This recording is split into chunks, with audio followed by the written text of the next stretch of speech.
Yo, what up? This is Baron and Sadist.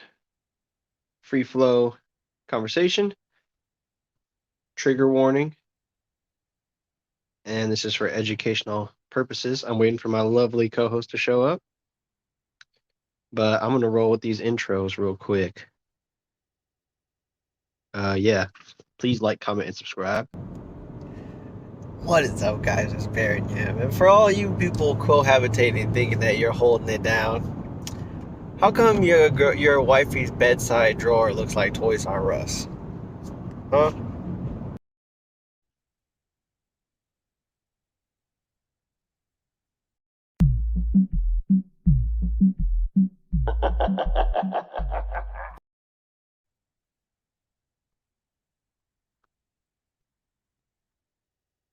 All right. And what is this? What is this thing in the background, real quick? I gotta check this out.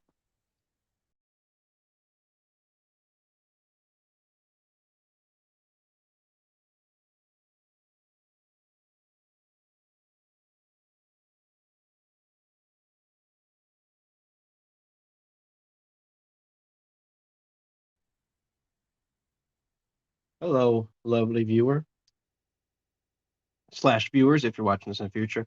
Waiting for my esteemed guest to show up. But this is just a nice little talk or free flowing conversation we're gonna have. Sure to like it if you're a fan of us or if you like us. As we're gonna get into it today, talking about various different things that be going on and our thoughts overall. So stay tuned. We're waiting for the illustrious Tico Trend to show up. His ass is just late, apparently.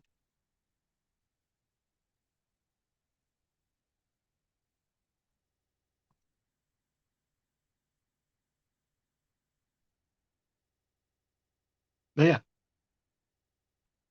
gonna be great. Um, Real quick, I want to say, um, it's my bad for posting multiple today or get you guys getting push notifications today. I had to upload a clip that I made today, and I realized I was doing a live stream. So sorry if that annoyed you guys. I know how you guys don't like a lot of notifications showing up at once in your in your feed from the same person. So my bad. I'll try to do better. But yeah.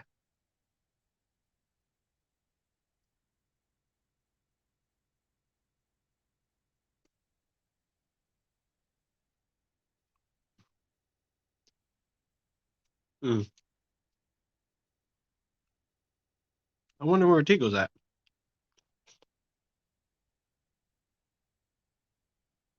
Hmm.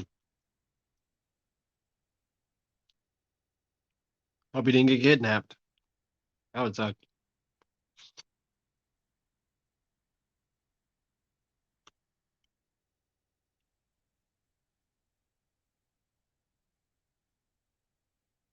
Just waiting on Tico punk ass to show up. Hey, D man.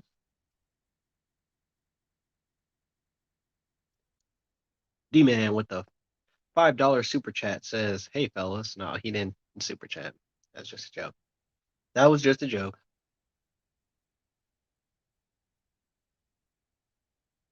I don't think we're that big enough for super chats, but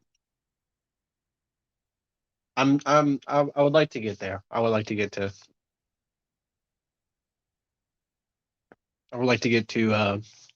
however many subscribers you can get to before we can start accepting super chats.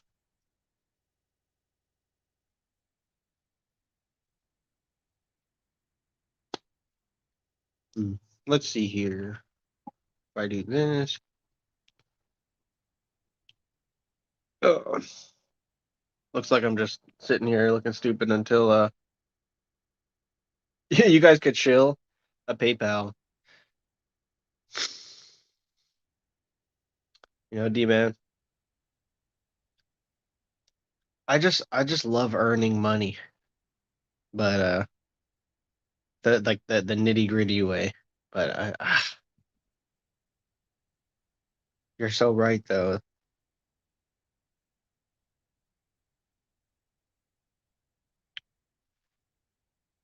Yeah,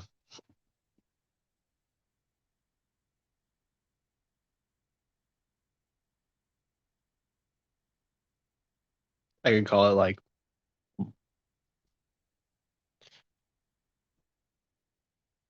the Mashed Yam Fund. Donate to the Mashed Yam Fund.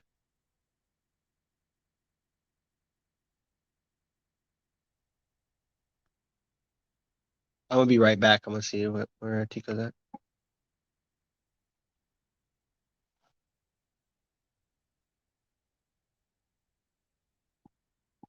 You coming, bro? You coming, bro? But what's been new with you, D-Man? How you doing? How you been?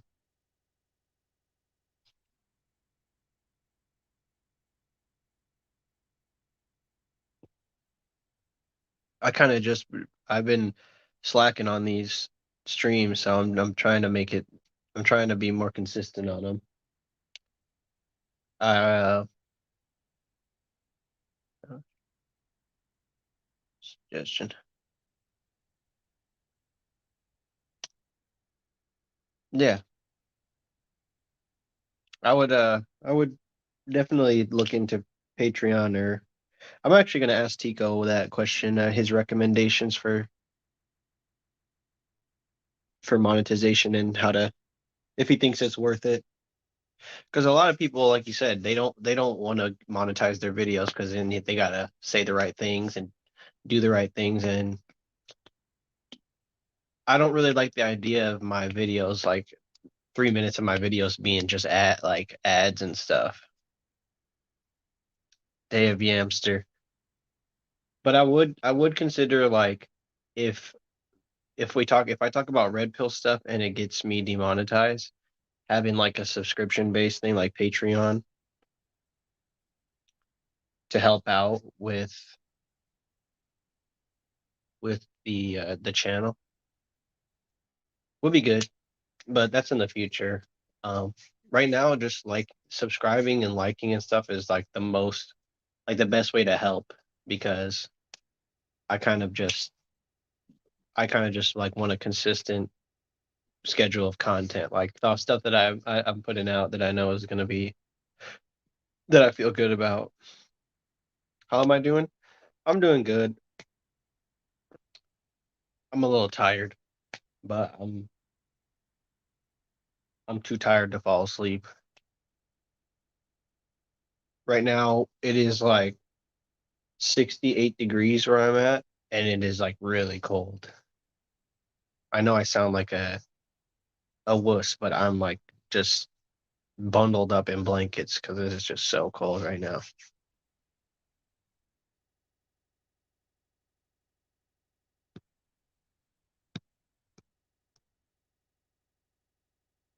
Always sub like comments help also. Yeah, I don't really think I think subbing and liking is good. Um, and the people that leave comments sometimes are like say the craziest stuff, which I think is awesome. But I want to actually have I'm still looking for I think I'm still searching for content that I think is gonna provoke a discussion in the comments. But I don't feel like shilling or being too overt and be like, comment down below what you think, you know, the future of YouTube. So it's like if people feel like adding what they want to add, they can add it. Yeah, like I said, I'm not used to the cold. Definitely not used to the cold. Maybe like 5 or 6 years ago when I used to live in the Midwest, I would be more out 68 degrees. I would be like, oh, I'm wearing a tank top and shorts that day. But now it's just like, oh, I'm chilly. And we are still waiting on the T T T Trizzle.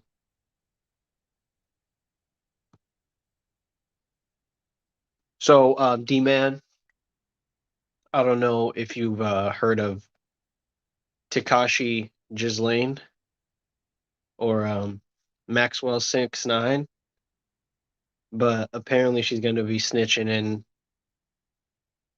giving up some names potentially to so that she can get a lighter sentence. Let me know what you think about that.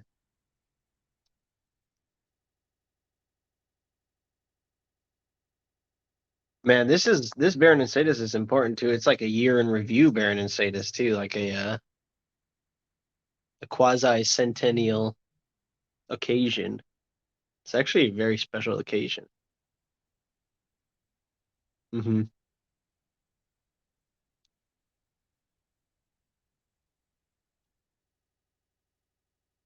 It's too bad though.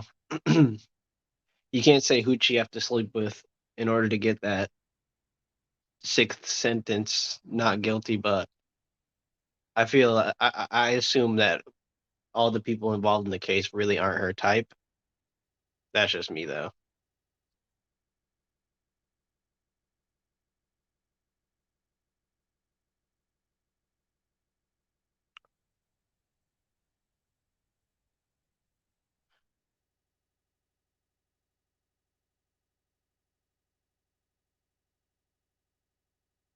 It's funny, you get a lot of those Alec Baldwin type people around here in California that just have straight up zero regard for other human beings. And it's just like they're so wrapped up in themselves and this law of attraction bullshit. Like I once worked with a guy who he ran his business like a complete disaster, like a complete gambling, like a complete gamble. And then when like small stuff would not go wrong, he used to say like it was the universe. And I just used to look at him like tilt my head sideways like a dog, like what do you the universe? What does the universe have to do with this, bro? It's like when people use Jesus' name in vain. I'm like, don't use the universe to explain some stuff. Earth is cooling. Man, it feels like their global warming doesn't exist, bro. I'm serious. I'm cold, bro. And when Tico gets here, I'm gonna get even colder. He can affect people through the mic or through the camera.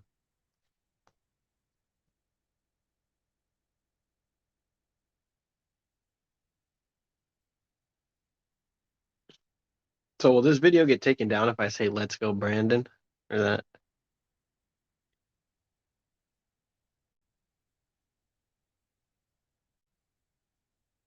Teacher isolates in plain bathroom 5 hours, tested positive in the mid flight over the Atlantic Ocean.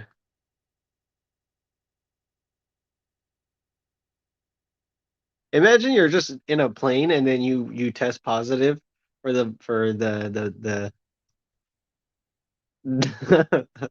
you test your test scores for the ACT are above passing grade and you have to be locked into a bathroom, a plane bathroom. You'd be like, at least can I smoke a cigarette while I'm in here since nobody else is gonna use this? That support. What is FJ? What is FJB? Oh, there's two B's. A lesbian, a gay, and a bisexual. Fuck Justin Bieber. I don't know what is that acronym, D man?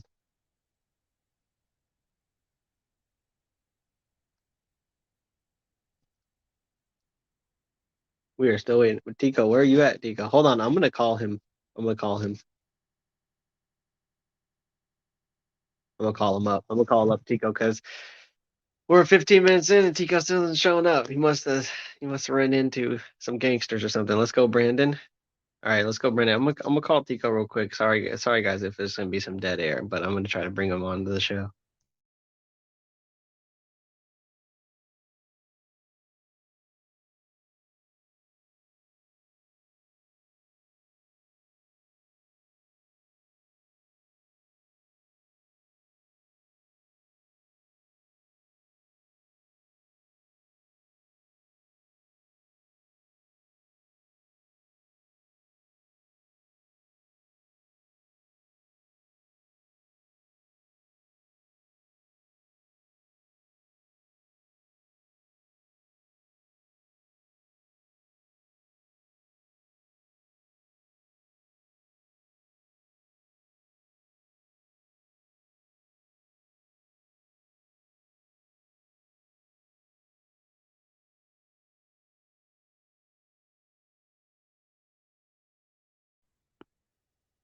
All right, folks. I was able to get a hold of him. He's on his way. Get the likes up, and if you're not subscribed, you're gonna want to subscribe because I'm overhyping my man's right now. You're gonna want to subscribe, all right? Tico is on his way. He's speeding. He just met. It was a late breakout from the yacht session over at Wynn's estate. So Red Pill in the Wind is kind of he's been throwing a lot of soirees that have gone late into the day and even into the early afternoon. So Tico was busy at a party on Wynn's yacht. Welcome, Tico. Tico Trend. What's up? Sorry about that. You good? I told him that you were just breaking out kind of late from that party on Wynn's yacht.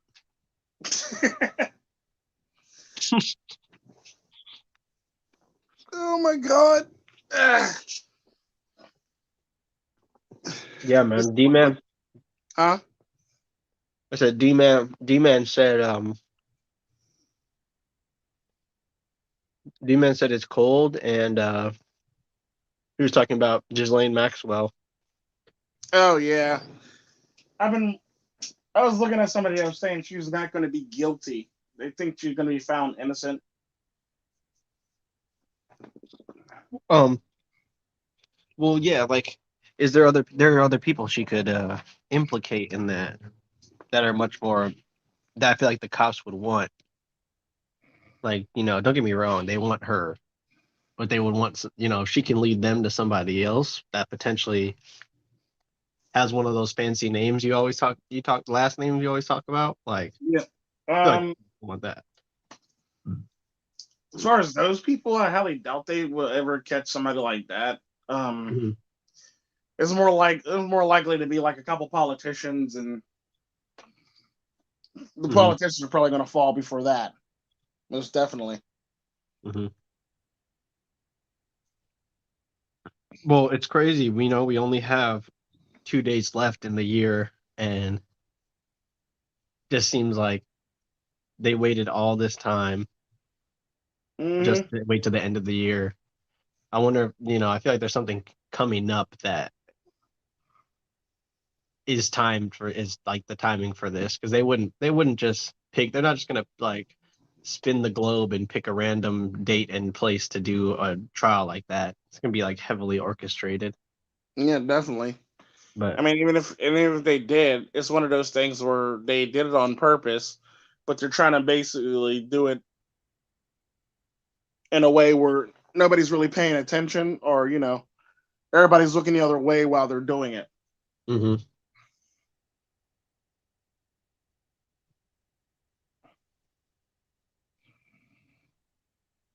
um, No. so what's the easy like what's like the best what's like the most simplest way to topple like a corporation that's like too big to fail? How would you do that? Because you kind of have to like take there's really just so much riding on a lot of these companies that it's like they can't. But I feel like somebody who's experienced might know how to actually bring down one of these companies like General Electric or something, or just like a huge company, like through Well, either a lot through of these content. companies, you just basically got to stop throwing money at them. After a Mhm, while, they'll either they'll stop making certain products, or they'll cut costs elsewhere, so they won't have to shut the doors, and they'll basically just keep going until they end up either A, shutting the doors, or B, uh, freezing various things so they don't have to, like or changing various things, or cutting various things. Like they'll do the most, they'll do something that sells the least. They'll cut that product, or they'll do something like fire a couple people, or things along the lines of that. Um, then eventually, after a while, they'll basically be like, "Well, we don't sell this no more, or this is not popular anymore, or this." They'll basically start cutting stuff, or products, or mhm, things, or safety safety things and stuff like that. So That's like cut corners, and yeah, then if they make it out, like make it in the green, then it's like it was a good decision, yeah, basically, regardless. yeah. Despite the fact, Despite the fact that people might actually need those, might actually like, go for to that company for those products. yeah. It's a better decision for the business and stuff like that. And then on top of that, you have the businesses that'll pretty much sell out, or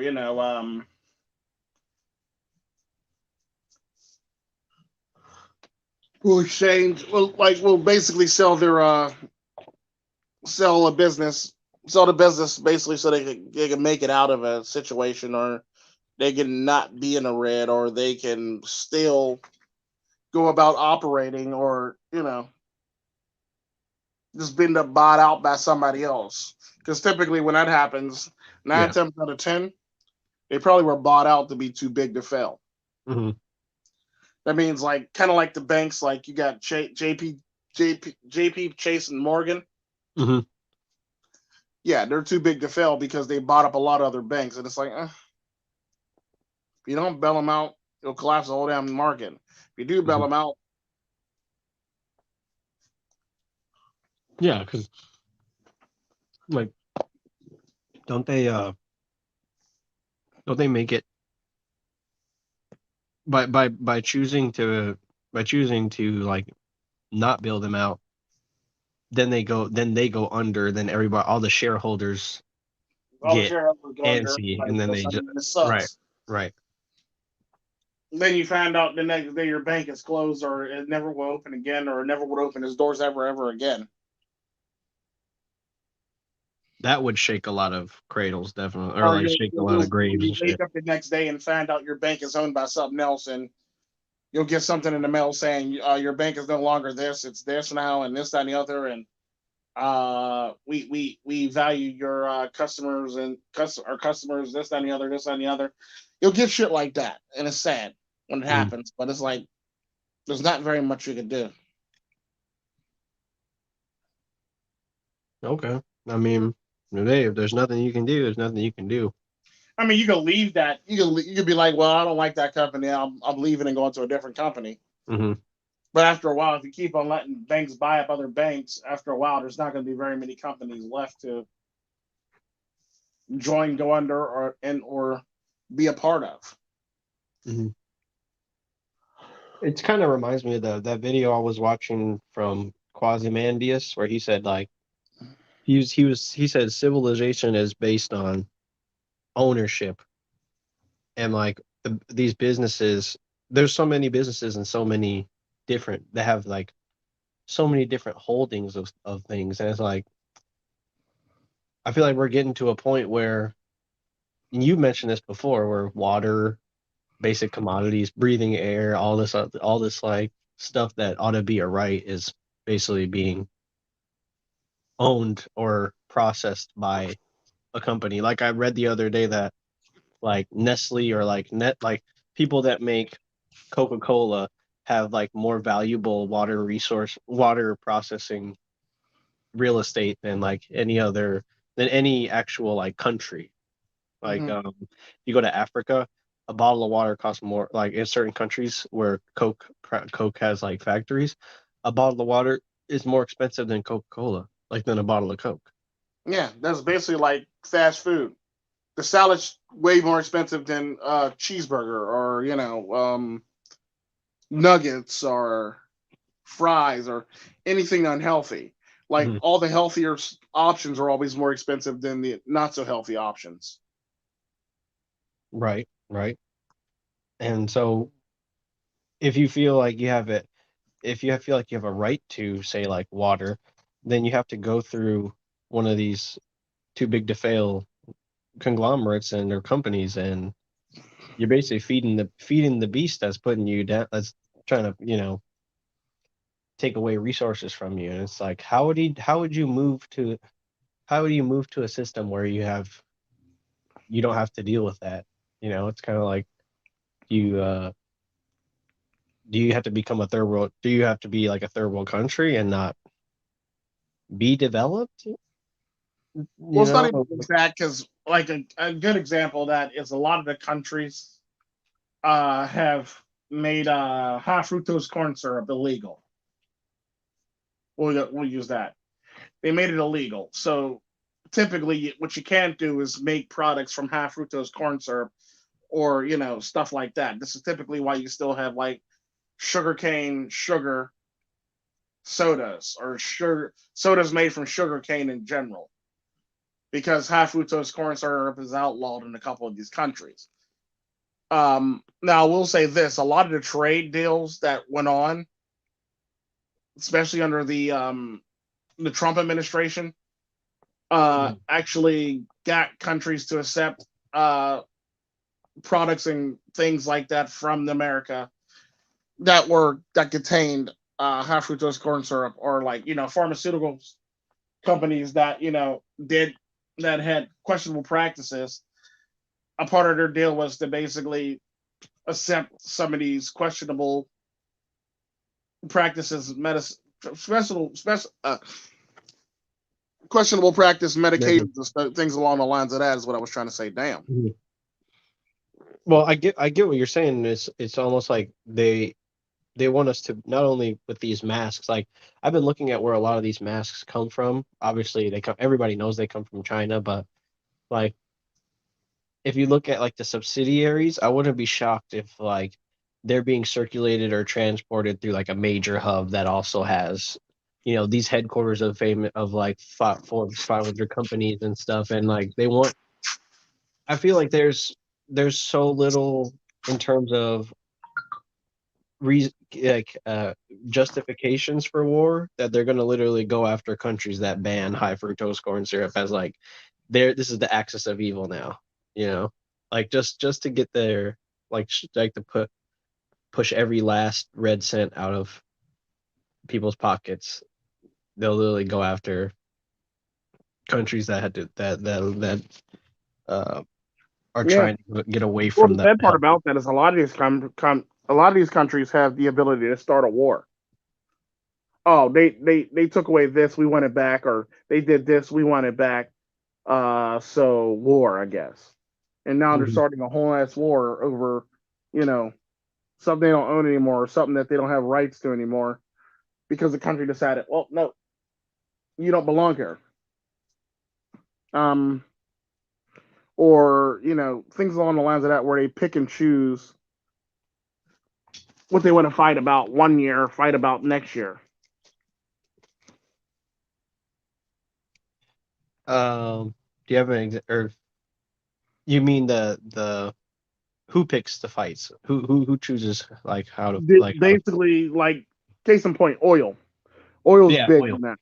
Mhm. A good example of that is lesser known fact about lesser known fact about Gaddafi owned when Gaddafi took power. He took back oil fields in his country. Oh, okay. I thought it had something to do with gold, but he actually He had the took oil. back he took back oil fields in his country, and I think Great Britain was the owner of those fields. He took power of that when he went. Seized that when he got into power, basically from Great Britain. Now, if you know anything about Great Britain, it's Great Britain. So they let it ride for a little bit until he decided that he wanted to. Um, until he decided that he wanted to start financing various things that would mess with other companies and stuff like that, that would destabilize a lot of the things, Mhm. a lot of the countries and companies. Like, case in point, I always say that typically when you hear the United States say something to the extent of it was importance of national security, or national security was at risk. That includes everything all the way up until the actual dollar. So it doesn't have to necessarily be anything physical to be A threat. considered national security, threat against national security. If the U.S. dollar is destabilized, that's a threat against national security. if Russia, because the sad part about that, what I noticed about a lot of people, when a lot of people are stop using the dollar, or using the dollar as the premier thing, they typically had war threatened upon them.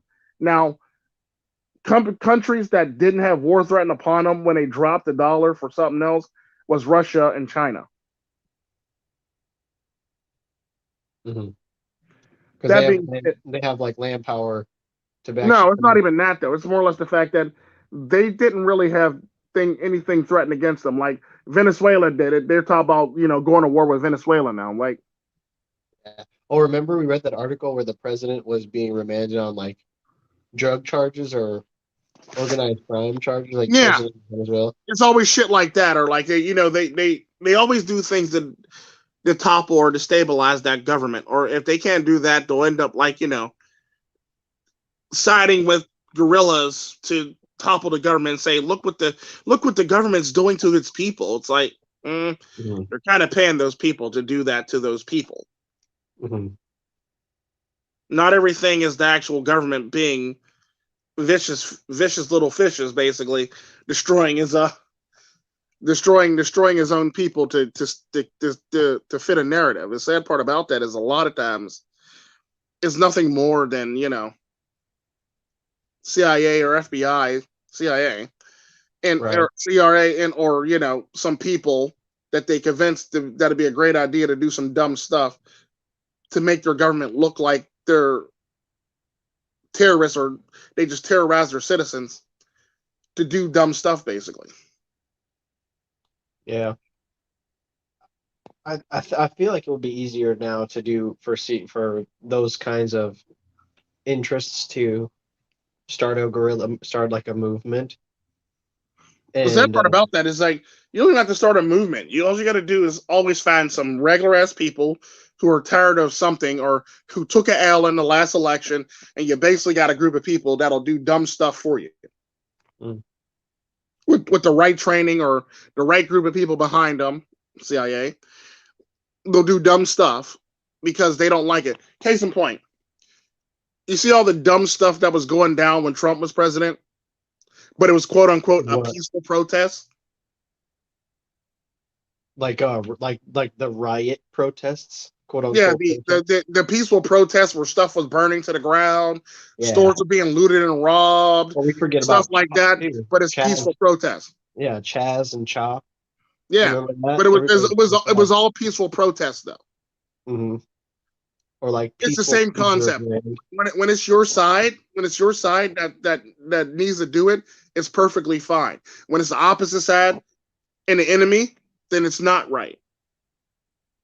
Yeah, definitely. It's kind of like why they always keep on bringing up the insurrection.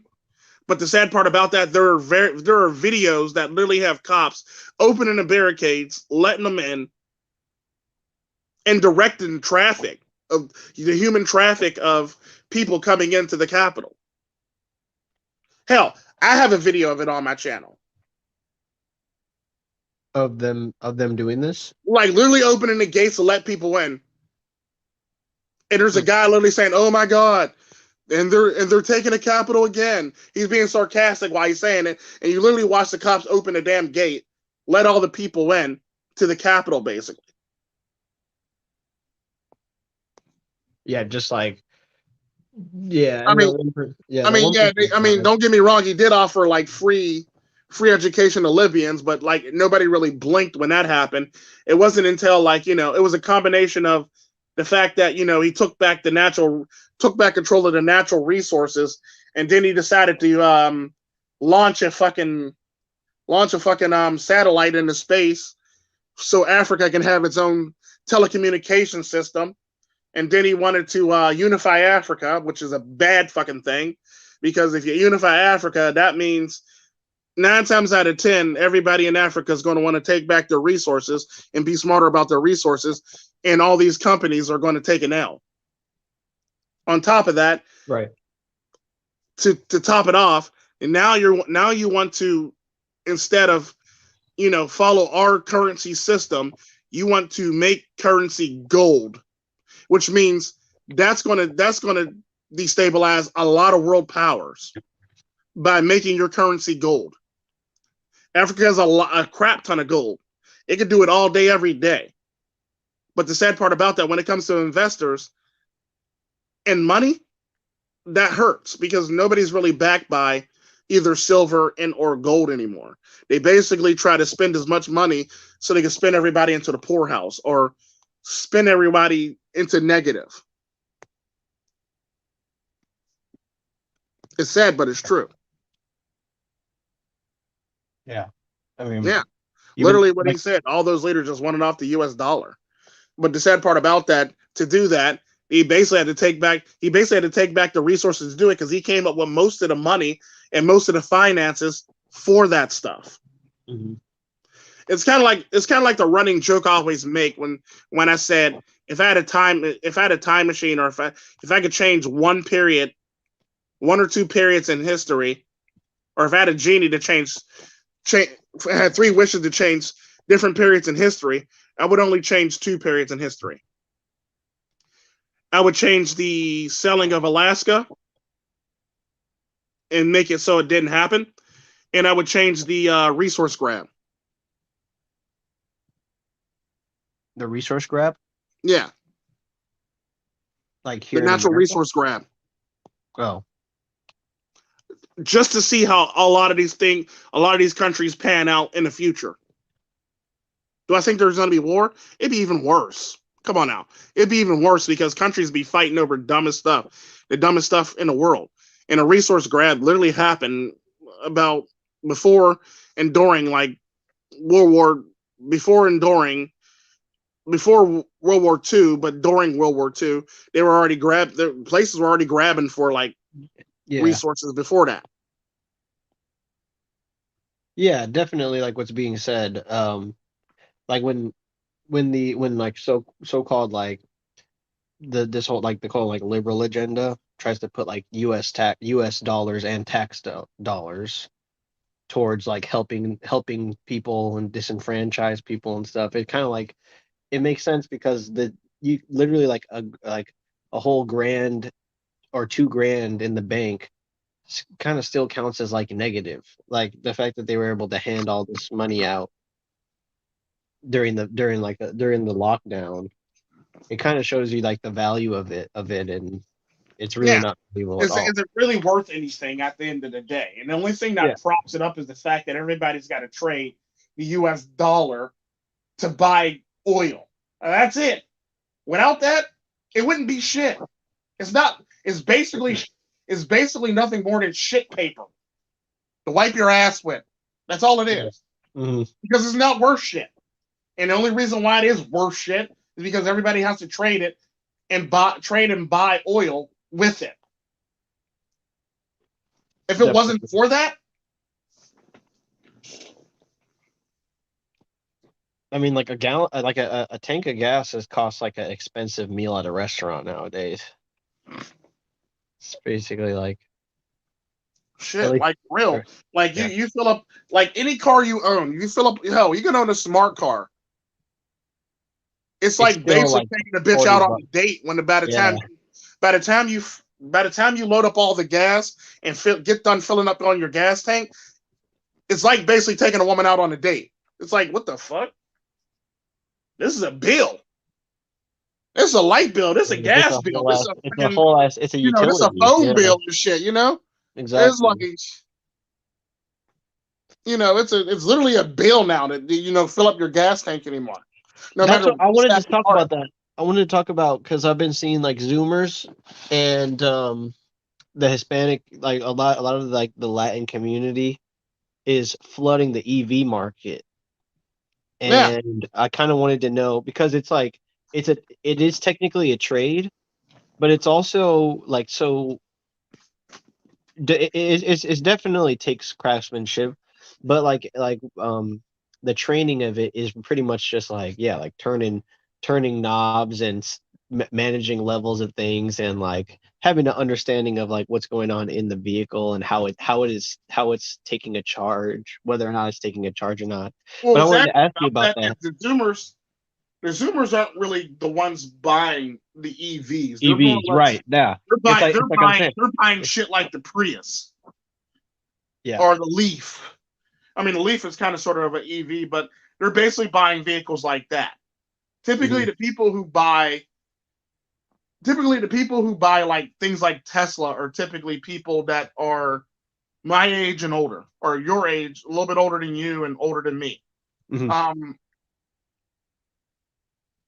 that's the cold truth. Mhm. I mean, don't get me wrong. Teslas are very cheap to buy. They're about the same price as regular gas vehicles. Is the best Yeah, way it's to not really. It's not like a luxury car. like back in the day when they first came out. Oh, it was an arm and a leg. You Oh was yeah, getting your head beaten just to purchase one of those. but Now, it's cheaper now. like But there's a wait time, right? So yeah, it's like, it's cheaper yeah. now, but there's a wait time, and that's the Mhm. neat thing about it. Yeah. And the sad part about that, typically when that's a thing, when there's a wait time, when there's a high demand for it, typically that's when companies start raising the fucking prices on shit. Uh-huh. And the sad part about that is Tesla lowered the prices on this shit. Whereas most Yeah. companies like GM will raise the roof price on this stuff.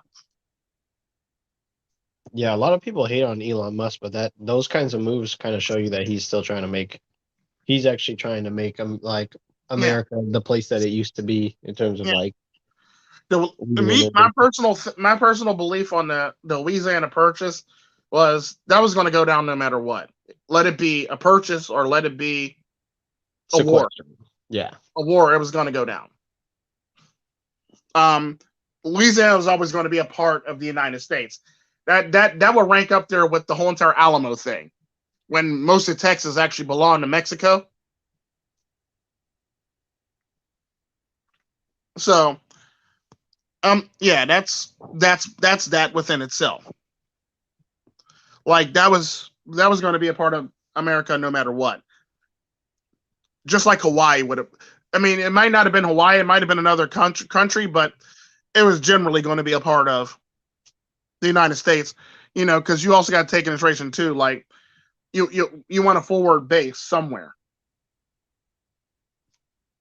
Then they pretty much then there's Guam and stuff like that, and the next forward base would be just back further by Hawaii. So you got Guam near, closer to like Asia. Then you got Hawaii to back it up. Best way to put it. Mhm. It's funny. The old studies of like cultural dimensions, they put America as being very low on the power hierarchy, and they put Mexico as being very high on the power hierarchy, like in terms of respect to authority. And it seems kind of like with all these like high profile cases that are coming at the end of the year and all the people that are seemingly untouchable. Well, it here's the thing.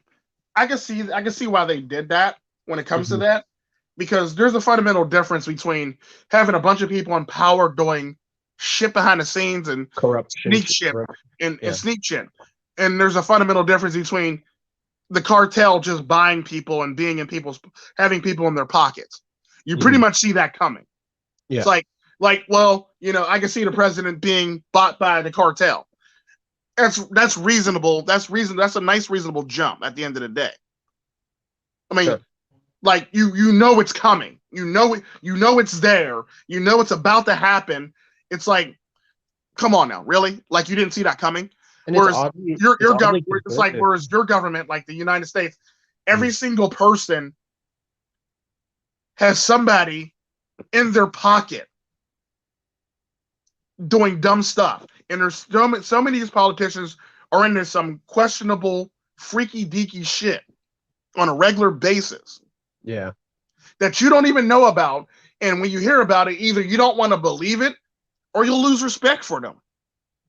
Whereas, like case in point, if I was to say, if let's just say me as a YouTuber, Tika, we'll just say we'll just say somebody puts a hit piece out on me and finds out, well, Tico's the number two man of the cartel. Are you Damn. are you gonna lose respect for me, or are you gonna be like, well, I kind of seen it coming? No, It's that's natural that's the progression. point. That's the point. Yeah, it's like Yeah, it's like natural progression. Like obviously Tico would be, or obviously I'm not shocked that Tico went there. Now but there are the it's dumb people that would be like, oh my god, I can't believe Tico's a criminal.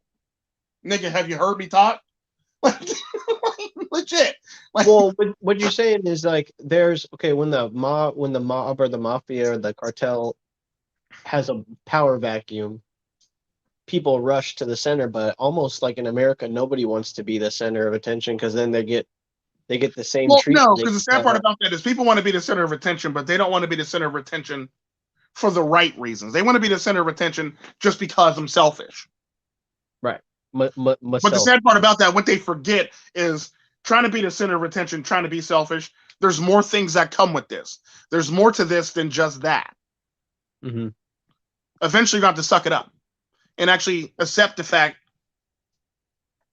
that you're going to have to be that person. Yeah. And the sad part about that, not everybody wants to be that person. Not everybody wants to be certain people don't they're willing to sell their souls, their livelihood, their well-being, their self-respect, and Yeah. all that shit out the window. And like the thing, and the media makes them look like perfect angels Yeah, like until you make them seem like great shit on people them. that worked hard to get where they are. Well, define getting where you are. Like signing Mhm. away your morals and getting on your knees.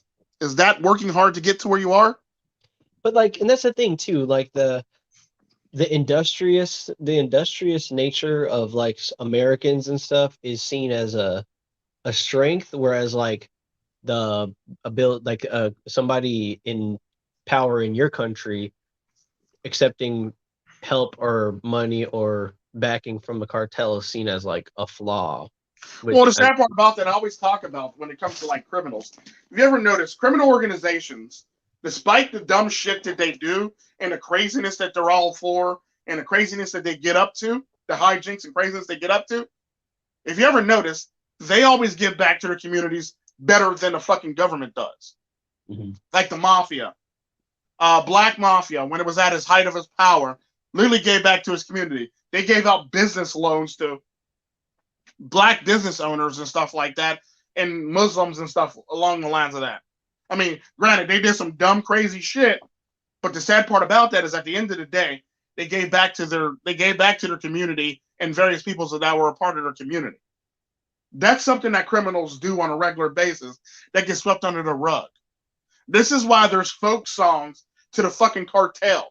This is why there are songs that literally people sing praising the cartel in Mexico or in Colombia and various places throughout Central America because they do good things for their community.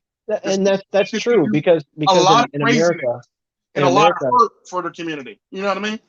I know exactly what you're saying. I was going to bring up two things, but that reminded me of Like there's a the fact reason why El Chapo has a lot of people who sing songs and praise him. Mhm. El Chapo is from Mexico. okay. Well, El which Chapo part? Guzman. Which There's part? Which part of Mexico is he from? like Bond. There's a reason why there's Bonda music that's sang to Bond. the cartel or about the Mhm. cartel or praising the cartel, despite the craziness and all the stuff and the confusion and all the nitty gritty bad stuff that goes on around it. Mhm.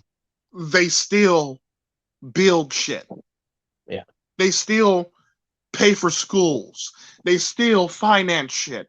They open community centers for children. Hell, I've seen them literally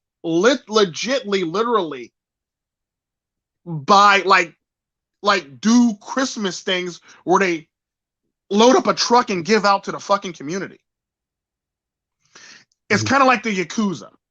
The Mhm. Yakuza every single year literally give out Christmas gifts to boys and girls.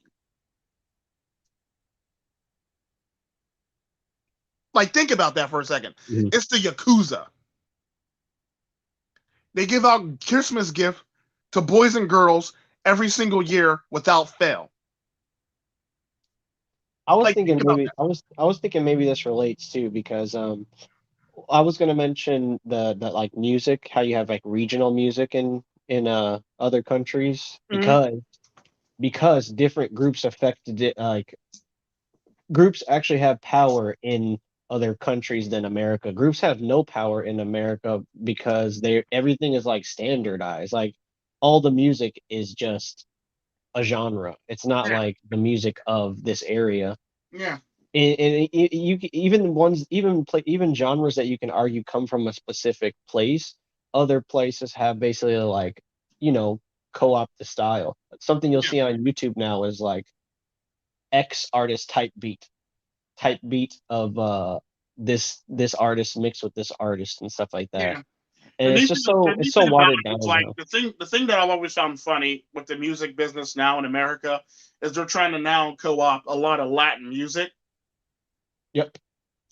They're trying to like make it like because Jamaica has their own thing where they got like their own music and they got their own DJs to do this stuff, and a lot of the American companies are starting to try to you know debo into their market. This is when you get shit like Rock Nation or Rock Island, Rock Island, or you'll get like Rockefeller. Def Jam Caribbean or Def Jam Islands, or Uh, Latin Def Jam, or yeah. things along the lines of that. You see what I'm saying? Yeah. So they're Or trying dance. to debo into like that market basically, so they can take control over a lot of the artists that come in and out.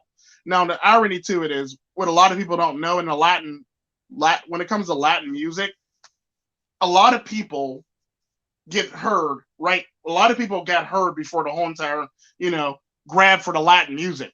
Like there's artists that I listen to that will never be considered mainstream Latin music that would be normally if you listen to like Univision or any type of Latin station, you'll hear artists Mhm. that you normally don't get to hear, but in America they're trying to push agenda and they're trying to push a certain thing. Like case in point, Victoria Ortiz. Nobody really knows who she is. Mhm. She's very good at what she does. She's very good with her craft. Very good with videography. Well, her videographer that does her videos is like on point, and her videos always match the music that's behind it. Yep. Like I've always noticed that about Latin like artists. They like have the amazing the, the video. music matches the video matches the music. It's not like Mhm. some crazy video Where a girl's like the twerking and like the yeah, one no, Destiny Child's video where it's like, wait a minute, I don't understand. it's just a white backdrop. Like it's just like It's like an orange yeah, backdrop, and it's like it has nothing to do with you can't pay my bills, you can't pay my telephone bills, can't pay my automobiles, and there's nothing in a freaking video letting you know that they want you to pay some bills. Like what? yeah. And then like right now you're seeing a resurgence of like 80s and 90s kind of like I don't have a hard time. I don't know how to say it, but like beat style. Yeah. All that Well, stuff the is sad part about replicated that is a like lot of artists basically all a lot of the music nowadays that you hear is nothing more than recycled beats or recycled music from other people. P. Diddy, Dr. well, Dre. my only point was like isn't all that music that was made back in the day like talking about drugs that came from your country? Like, like isn't it doesn't it all Well, tie yeah, back? like Jimi Hendrix and stuff like that. It's like, well, it depends on what you're talking about. Not all Yeah, drugs came from the same country, but it's like, yeah, like if you're using it, totally. you're using it. And the sad part about that, if you're pushing the whole entire drug narrative, Yeah. 9 times out of 10, it's a problem. If you don't do anything about the problem, or if you do something wrong with the problem, you make it even bigger problem. Yeah. It's like, oh, fine, you're going to make this illegal. Cool. Okay, so that's going to create a market of people that's going to want to sell it even more. Hmm. There's a reason why 60% of drugs sold are sold to America. You got a bunch of addicts. Yeah. Now, the neat thing about these addicts is not all the addicts are known. Hell, some of the addicts are politicians' sons, That's what daughters, that's politicians what I was gonna say. themselves, actors and actresses, musicians, uh, sports stars, it, uh, TV personalities, all that stuff. Yeah. Sadly, There was a short where it's like you can't sit up here and tell me that it's just regular citizens that are 60% of the buying power for the reason why the cartels are focused on this market. yeah. If the sad part about that is if you deal with the problem, you wouldn't have this need for this market. It is what it is. Like Yeah. if you actually get everybody the help that they actually need and get them off the drugs, it won't be needed. We won't be 60% of the drugs being bought and sold. If you know what I Well, mean, it's sad. it's like you said. It's like you said. It's shit paper, which people only feel like they can buy like gas, cheap date or like gas, dates, and drugs with this money. None of it's ever invested in the right Yeah, and places. it's kind of like the whole entire weed argument Hmm. that people always used to try to tell me. Well, I don't understand why weed's considered a drug for this, that, and the other, and this, that, and the other. Well, first off, it's considered a drug because it is a controlled substance, whether you like it or not.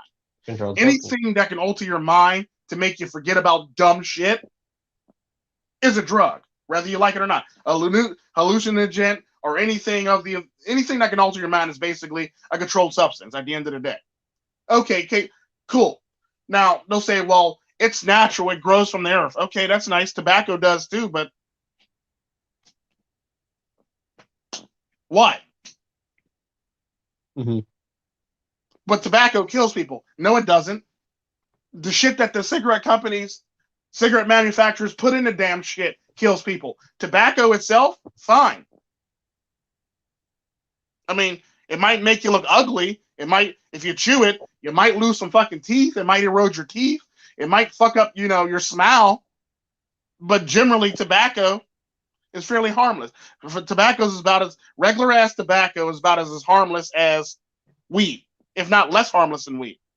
Hmm. The problem with cigarettes is the shit that they put in it, all the ingredients that they put in it to make it The filler. bad Yeah.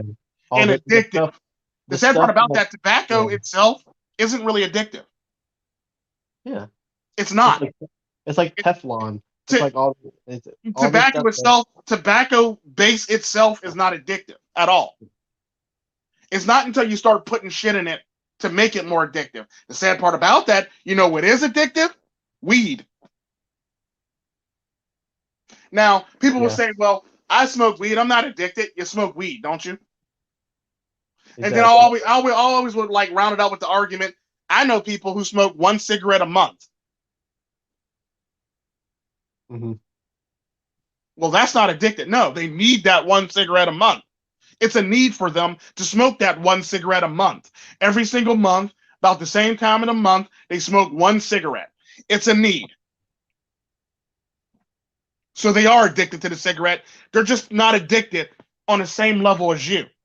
Addiction has levels to this shit, whether we all like it or not. Yeah. Just because I know people that smoke once or twice a month, that doesn't mean they're not addicted. They need that smoke once or twice a month. That's it. They just have a higher tolerance and a higher threshold. For addiction. Yeah, Yeah. for addiction Like than you you said, do. some people are I know born. people, like I know a woman that literally smokes like 2 cigarettes at the same damn time. Well, Her name was Ruth. This woman named Ruth. God bless her soul, because I know she's dead. Haven't seen her, heard from her in a while. Haven't seen her in a while.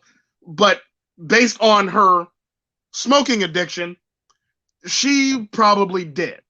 I'm gonna just run off the assumption that she's dead. Not even gonna go confirm it. Don't even care. This woman literally, I shit you not, would take a cigarette, smoke it before it even fucking finishes. She'd be light up. lighting up another cigarette on that cigarette and putting it in her mouth. So now this woman got a partially done cigarette that's almost done and another cigarette in her mouth that she's smoking at the same damn time. Think about that for a second.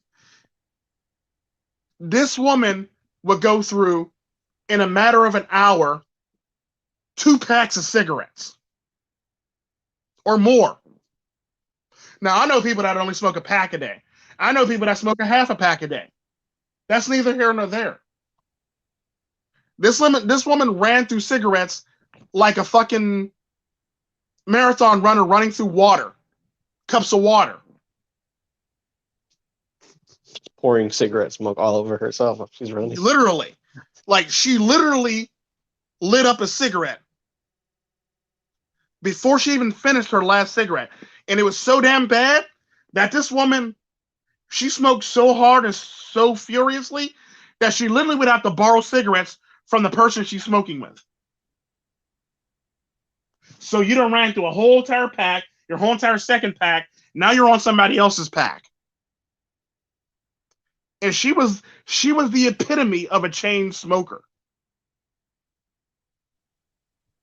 Like it was like a Snoop Doggy Dogg blunt circle. We before the blunt even finished, there was already another blunt in the circle to be smoked and being passed around. Yeah. Like And that was literally her.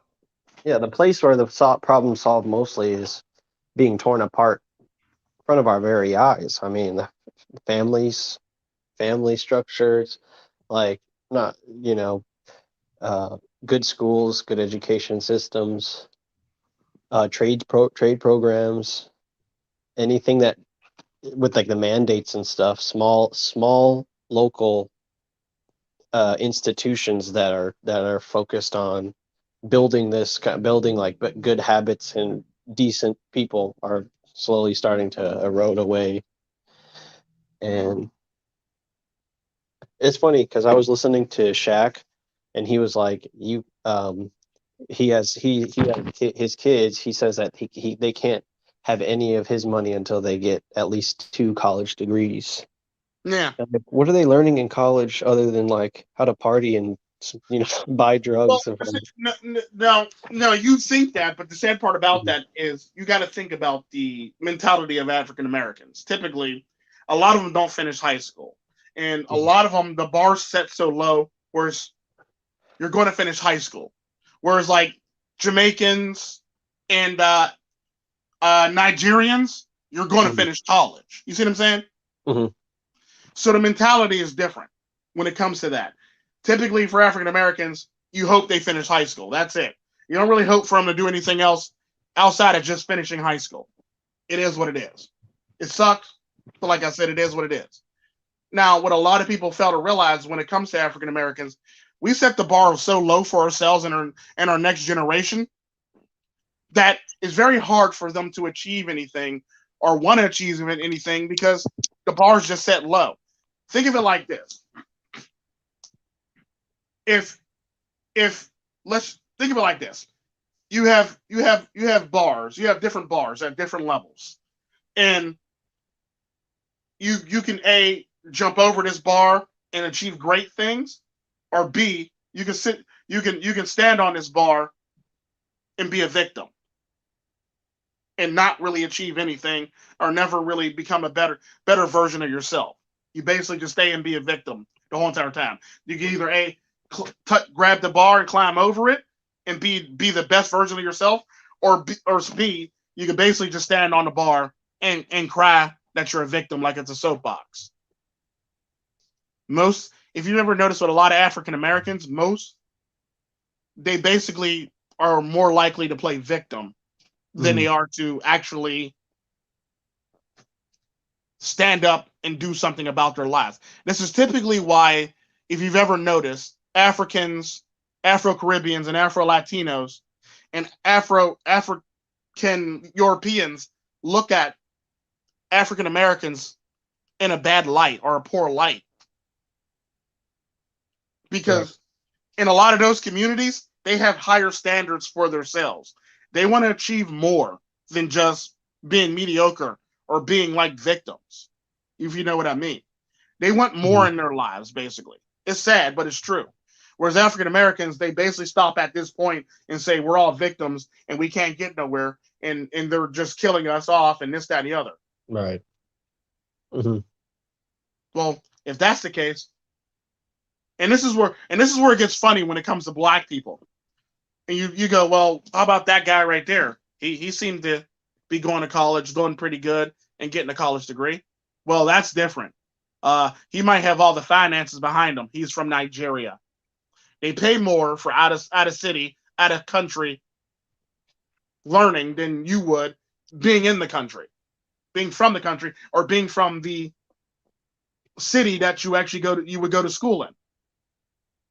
Yeah, a lot of black folks, Like men and women, don't it's get one of out of those things where it's like everybody's scared to better themselves or take a chance on their future. And the most they'll do to take a chance on their future is try to become a rapper, Entertainer. entertainer, or a basketball player or a football player. Mainly Analyst, basketball player. the analyst or No, commentator on no, it. we're not even talking that. That's not even on their fucking field of view. It's either a Mhm. rapper or basketball player. Yeah. Sometimes football player. You see what I'm saying? Hmm. That's where everybody is focused on. If you ever notice in the hood, everybody's a rapper. Or everybody's the next NBA, NFL star, if you know what I mean. Yeah. That's where we're at when it comes to African Americans. It's sad. Not all of them people are going to make it.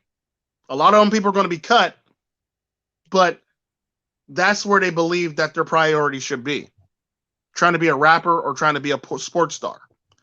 Nobody ever Mhm. thinks, well, a lot of times, the sad part about that, a lot of people believe that they're so good that they'll be drafted out of high school like they're Kobe.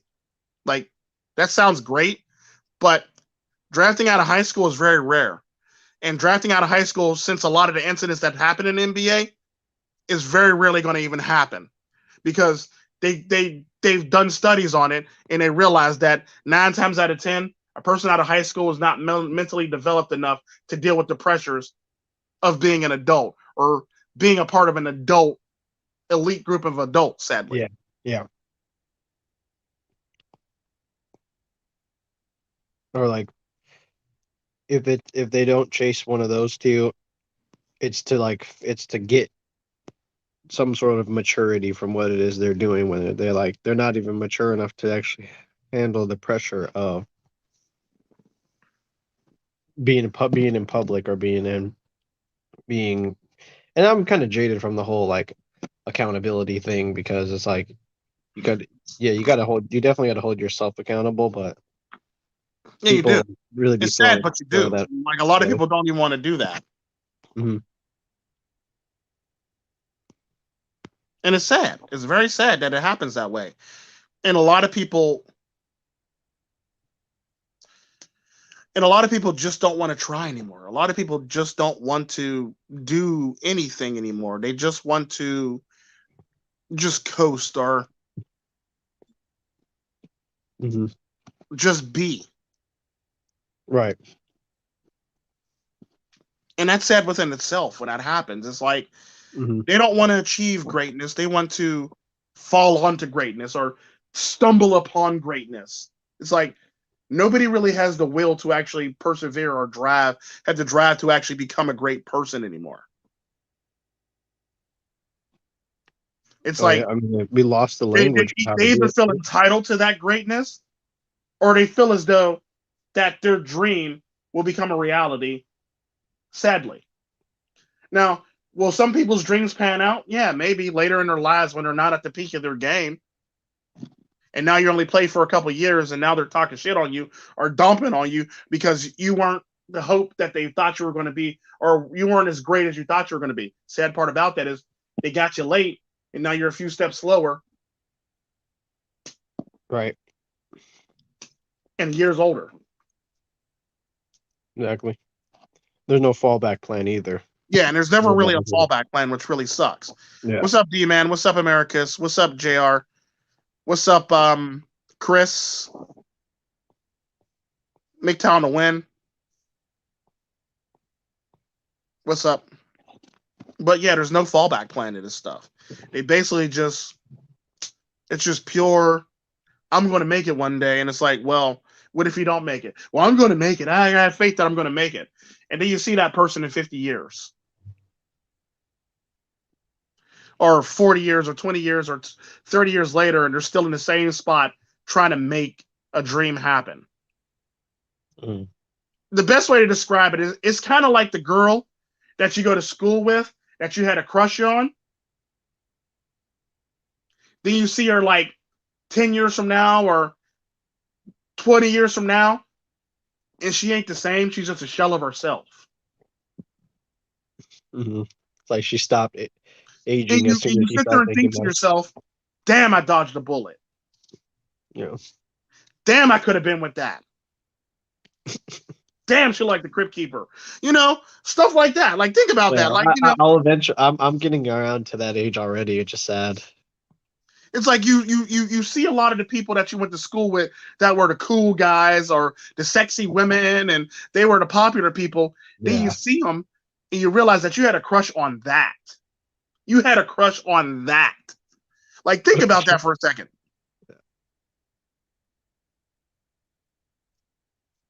That's sad within itself. Hmm. What can you even do with that? You know what I mean? Yeah, I mean, it makes total sense. Yeah. Like, and it's just weird because yeah, like there's if you look at your culture, like especially Zoomers, like people that come here, their parents aren't gonna like just say you have to do this, this, and that in order to No, get they're not. money. No, they're literally just like, you need money for this? Okay, here, do it, and They literally like throw shit at them. They throw iPhones at them. It's like this is only one of few countries that I know where motherfuckers got grade school children that can't drive, not any activities, talking about, well, I need to get a hold of my child. Where the fuck is your child going for you to need to get a hold of your child? Your child Yeah, gets on the fucking bus, hopefully, if they're smart enough to not get on the wrong fucking bus, if that, because the sad part about that is most of these children are stupid as fuck. yeah, fall asleep on the bus. Fall asleep on a bus and end up you wonder where your child is. Yeah, They don't miss the fucking stop. Now you mad at the whole ass bus driver or the whole ass school district because your child fell asleep on a fucking bus. Couldn't stay responsible enough to stay up enough to get off the fucking bus. hmm Now you need to get a hold of your child. What type of life are you living for you to need to get a hold of your child? First off. Secondly, my children didn't have a cell phone until they learned to drive. The only reason why Talia got a cell phone because she has activities and her sisters had to pick her up. So she had a cell phone to call her sisters to let them know that she need a ride. Or me to let them know she need a ride because they were already out and about. Might as well get them to pick them up too. Save you a trip out. You see what I'm saying? definitely. So Talia only had a cell phone to let her sisters know that she's activities and she needs picked up before everybody goes home. You see what I'm saying? So Yeah, but I that's hear people. reasonable. Yeah, Like, Talia, where are you at? We're leaving school now. Get in the car. Like, obviously. yeah, Like, but there should be no reason why if your child rides a fucking bus, or your child's school's only like 3 blocks away, and they gotta walk to school every day, especially if they walk with you, there should be no reason why your child needs a fucking cell phone hmm to go to school so you can stay in contact with your child. What fucked up type of parent are you? What are you doing in your fucked up life to have a fucked up life for your child to have a fucked up cell phone to be calling or needing you, basically, that much? Then people like say, well, what about school shootings? Okay, I don't give a fuck about school shootings. They're going to happen. It's like cancer. It's like a car accident. It's like the fucking flu. It's right. going to happen no matter what. You fuck with somebody enough and make them feel like they're nothing, it's probably going to transpire into a school shooting. Duh, we know this. Right. But the thing that I always found funny about school shootings is, This thing is. yeah, I literally said that shit. We always I'm found funny sorry. about school shootings is it's never in a black community where everybody has access to a fucking gun. Like, think about that. Like, they literally have stalls so you can walk through metal detector stalls that you can walk through. Motherfuckers get patted down. They get the wand so they can make sure they're not bringing guns to school. This is how many guns are in a black school. but nobody shot up the fucking place yet. Like, think about that. But then Every black other schools fucking too, yeah. student has access to a gun in a black school, in a black community, but nobody shot up the fucking place. Mm-hmm. That's the shit that I find funny about school shootings. Every other nigga has a gun, but not every other nigga shooting up the place. But we'll close a school in a heartbeat in the black community.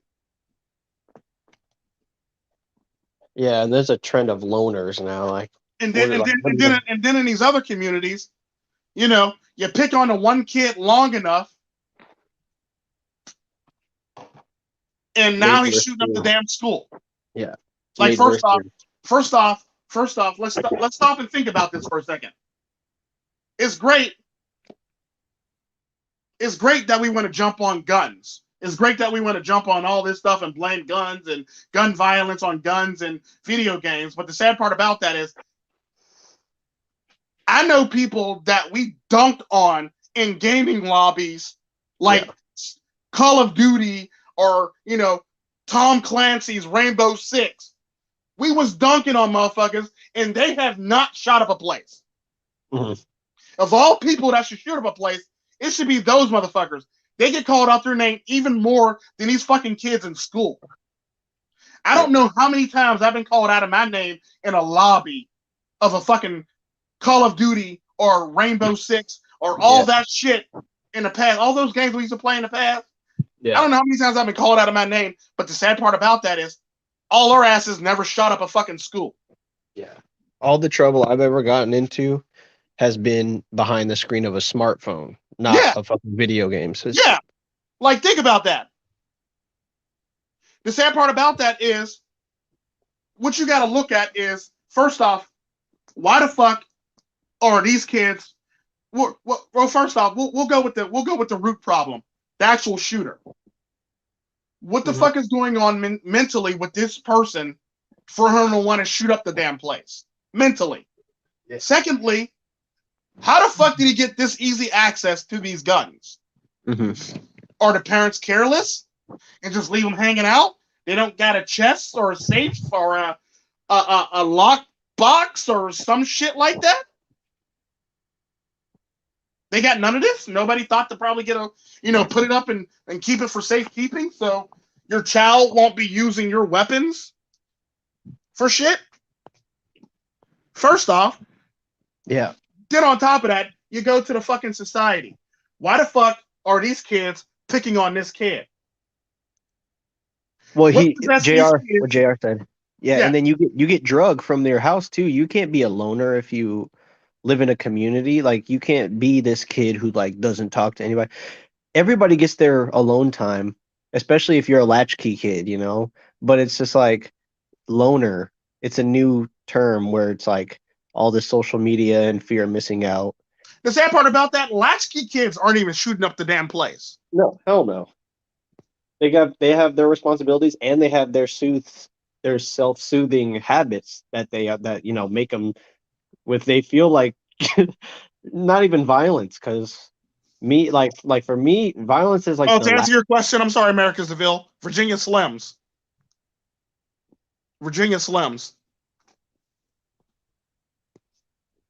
Go ahead. Sorry about that. Yeah. I'm just saying, like, a lot of people are shocked by how patient of a person I am, and I'm less patient than Tico is. And freaking, I don't go for violence right away. Hell, I don't even go for direct confrontation right away. I'd rather just let you be. If I think you're wrong, I'd rather just let you be wrong and let you handle that yourself when it comes down the road. Like, that's the kind of person I am. Now, if I'm in distress, it's like, sometimes I can figure it out. Sometimes I need help, and I'm at least like, humble enough to ask for help every once in a while, and that's like where my friends come in. But to think that you have absolutely zero people, that's not that's not like a person who spends a lot of time alone. Yeah. Because like, the person living alone for hours or a couple minutes or hours on end. You basically come in, You basically feed yourself with the snacks or whatever the hell you got going on. You do your damn homework, and you don't answer the damn door until your parents walk in it. Mm-hmm. And 9 times out of 10, your parents have a key, so you don't even need to answer the door for them. Yeah. It's called shut your mouth, don't make any loud ass noises, and keep to yourself. Right. Keep the light, and then keep the light in the doorway on so that it looks like somebody's home. That way you don't get broken in. Yeah. And So like, people, so you won't think so people won't think it's an easy spot to rob. And yeah, that's true. there's so many times where I've had to mimic being a parent, or sorry, be like not being a parent, but like having some sort of level of protection on me, or some sort of like fail safe or something. It's like you learn those things, and it's like, yeah, you might be a little bit slower at getting to certain social things than somebody who had like helicopter parents that forced them to have this sort of like etiquette or whatever. Or Well, no, the sad part about helicopter parents is they don't really force them to do any damn thing. They basically just hover over their children and make sure they do stuff. And you got the bulldozer parents, which are no better than fucking helicopter parents. sorry, the bulldozer parents is what I was talking about. The helicopter parents, I feel like, is just the pressure, They're overbearing still.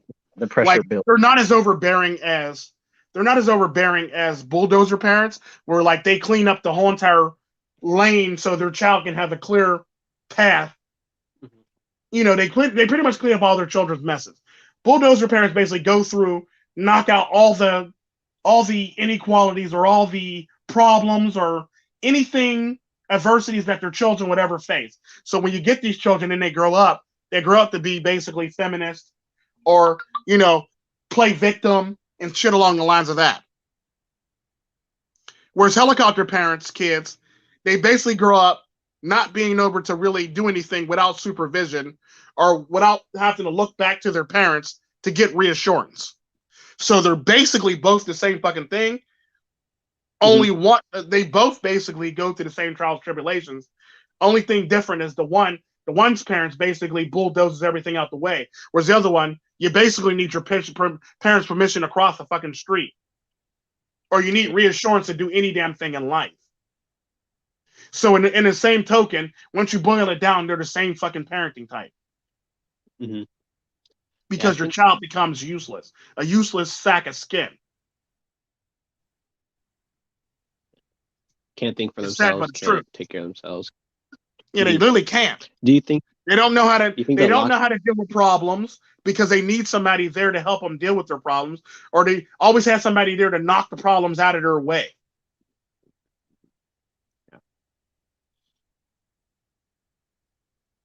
Yeah, if whereas if you're a latchkey, you Case in just point, think of kids that have parents that are like bulldozer parents, as that one commercial with Mutombo where he's sitting there batting shit away. yeah, rebound. The whole Yeah. damn commercial. He's sitting there just blocking people, doing stupid shit to people. That's literally a bulldozer parent. They basically do that for their child. Their child never has to actually learn with hardship and adversity and with a trouble, with how trouble things could be, or how serious things could get, or they don't even know how to deal with when shit hits the fan. Shameless plug, accidentally, but yeah, watch it on Friday. They don't know how to deal with shit hits the fan, and this is typically where the shit hits the fans gets its concept from. Like, people don't know how to deal with problems, and when shit hits the fan, they want to look to everybody else to fix shit, and it's like they can't do it themselves, and they want to complain and cry about stuff, and meanwhile they can learn to fix this on YouTube or watching a couple of videos. They can learn to do it themselves, but they don't. And they want somebody else to fix the problem because they're incapable of fixing the fucking problem. Mm-hmm. They're just aware of the problem. Yeah. Yeah. They want to make light of the problem or say virtue signal the problem, but they never want to fix the fucking problem. Mm-hmm. Because the sad part about that is when you fix that problem, now you got to go find a new problem to cling on to. Case in point, feminism. It went from regular ass feminism to intersectional feminism Right. because they ran out of problems to deal with. Trying to fix problems. Now they don't got any fucking problems. Now they got to make up other problems and drag other minority groups into the bullshit. Yeah, the races that they first and lifestyles that they picked at first were very self-sufficient already. They didn't really need a lot of help. So No, they then, didn't. Now, are there the people that were abusing the system that look like they needed help? No, they don't really need help. They're just abusing the fucking system. You can't conflate people that willingly abuse the system with people that are oppressed. mhm, that's where you get people like like Ben Shapiro and like like young Americans for liberty and stuff, because they say the facts outweigh how Feel, you yeah, awesome. and it's true. Like, I don't give a fuck about how you feel. All I want is you to do your fucking job. How you feel has nothing to do with your fucking job. It don't matter what your fucking job is. How you feel has nothing to do with it. You Yep. doing the actual duties of your job has everything to do with your damn job. I Mhm. don't give a fuck about your boyfriend, your girlfriend. I don't give a fuck that your dog was sick. I don't give a fuck that you getting a divorce or any of this shit at the end of the fucking day. If I'm a customer, fucking serve me to the best of your fucking abilities. No, And sadly, best of people's abilities these days ain't even fucking good enough. no, it's pretty much subpar. Yeah. And And it's sad that we can't even get decent customer service. And the people on the other side are even bad at themselves. Like, don't get me wrong, I might be mad about service, but I'm not finna be a Karen that throws soup in somebody's fucking face. well, that's the nuance to it, because everybody wants to be like, oh, people are just so rude in this day and age, but then like they're still like trying to And the argue sad part this about that, the like, people oh people who say that the most are usually rude their fucking self. yeah, it's like I got no problem with It's you it's being kind of like rude it's because kind of like the oxymoron ass people that got Black Lives Matter up on their fucking doors or their windows. They're typically the most racist fucking people out of yeah, all the fucking people that they're pointing the because finger at for being racist. whose lives matter? Black people. Like, okay, you're not racist. You're racist. Yeah, it's like usually, and I've noticed that shit. And the sad part about that is, if you ask an Amazon driver, they'll tell you in a heartbeat, especially the black ones. This motherfucker got Black Lives Matter on the outside of their house, Wow. but they're treating the black driver like he ain't shit.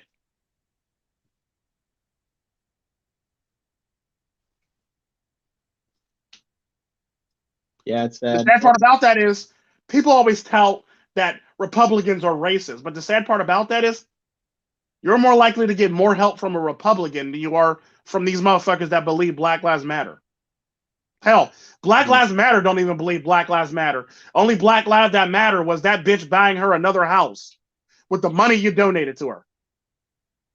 Her Black life was the only life that mattered. But you still want to run out here and support that bitch blindly. And that's sad. This bitch bought like $4 million homes.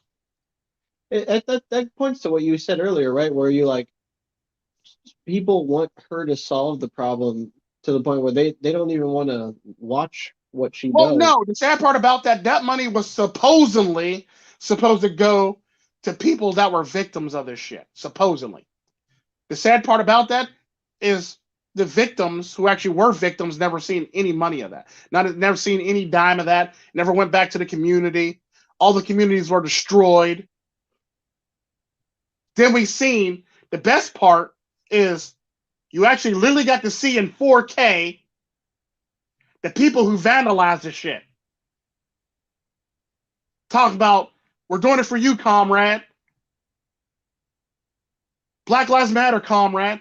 And the sad part about that, there was a black woman literally filming two white women spray painting BLM on stores and on buildings. And the sad part about that is she literally said that 9 times out of 10, this is not going to be covered, this is not going to be picked up, and a motherfucking and a black person is going to be blamed for this shit.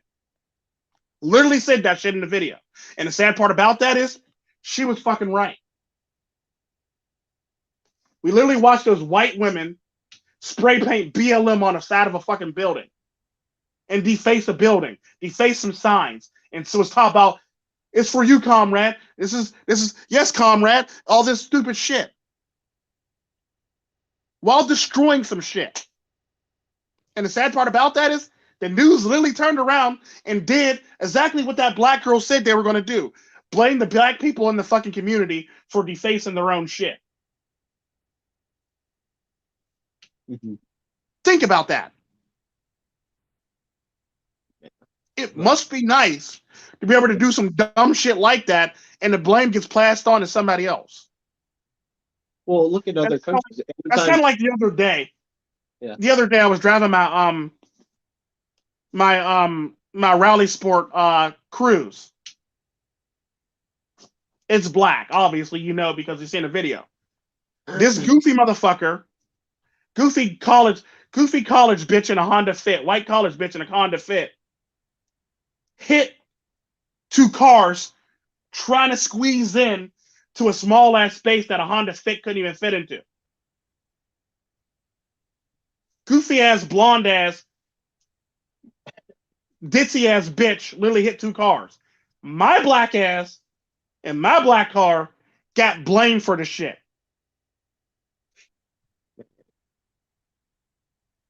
Motherfuckers jumping on my case about some goofy bitch hitting some cars, blaming me for hitting the cars.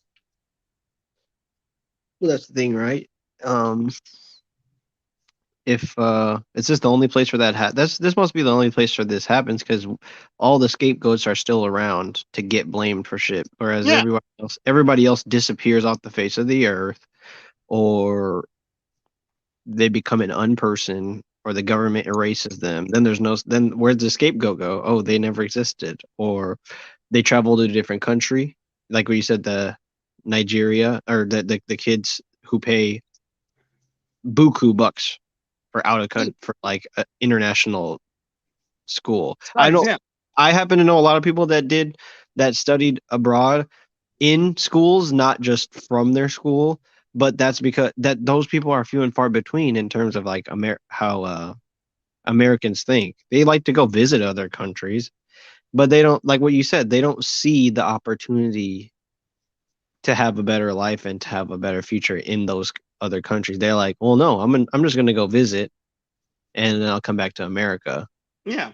So it's kind of like a collapsed mindset, or like maybe it might be like they're imprisoning themselves in their own. Yeah, like a lot of the people have this mentality where they prison themselves within their own mind, believing that they can't do anything or they'll never be great. I know black people that'll say, well, you know, I will never amount to anything. Why? Because their mother told them that they won't amount to any damn thing. Like, think about that for a second. Your own mother told you you ain't shit, you would never be shit, and you would never amount to any damn thing. You're specific. Not you in general, but I've literally heard black mothers say that to their young sons. No.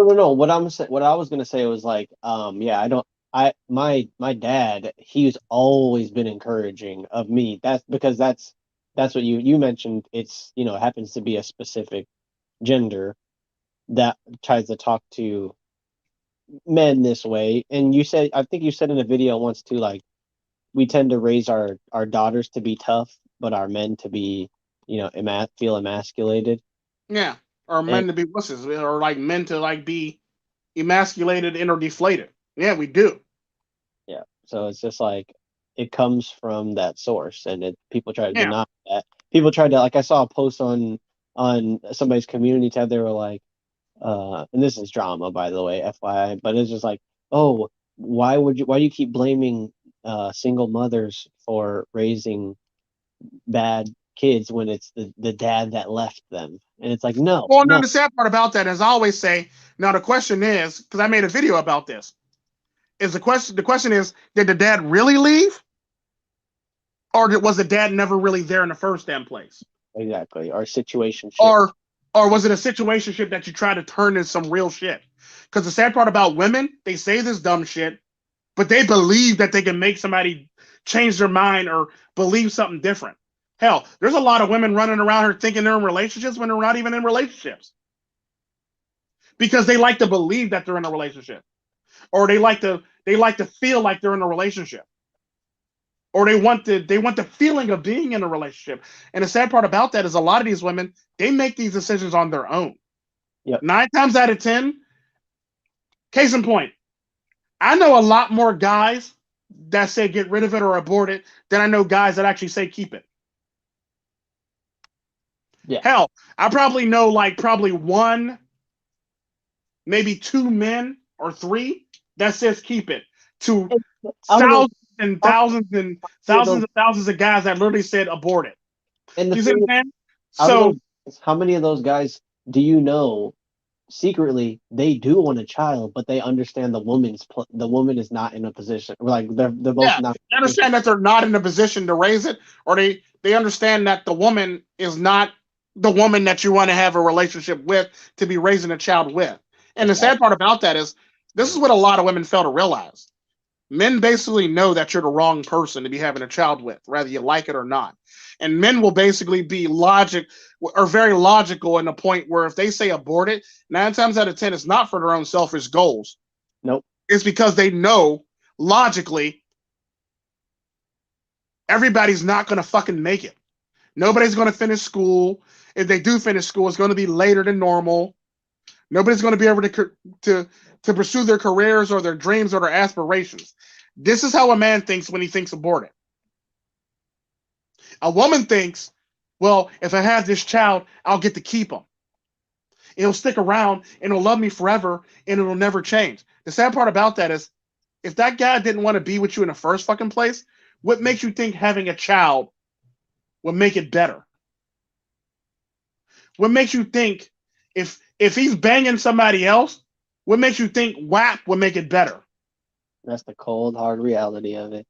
How do you What, wait? what makes you think? What makes you think that you being over to do all this shit, but you not being appreciative of that person would make that motherfucker stay?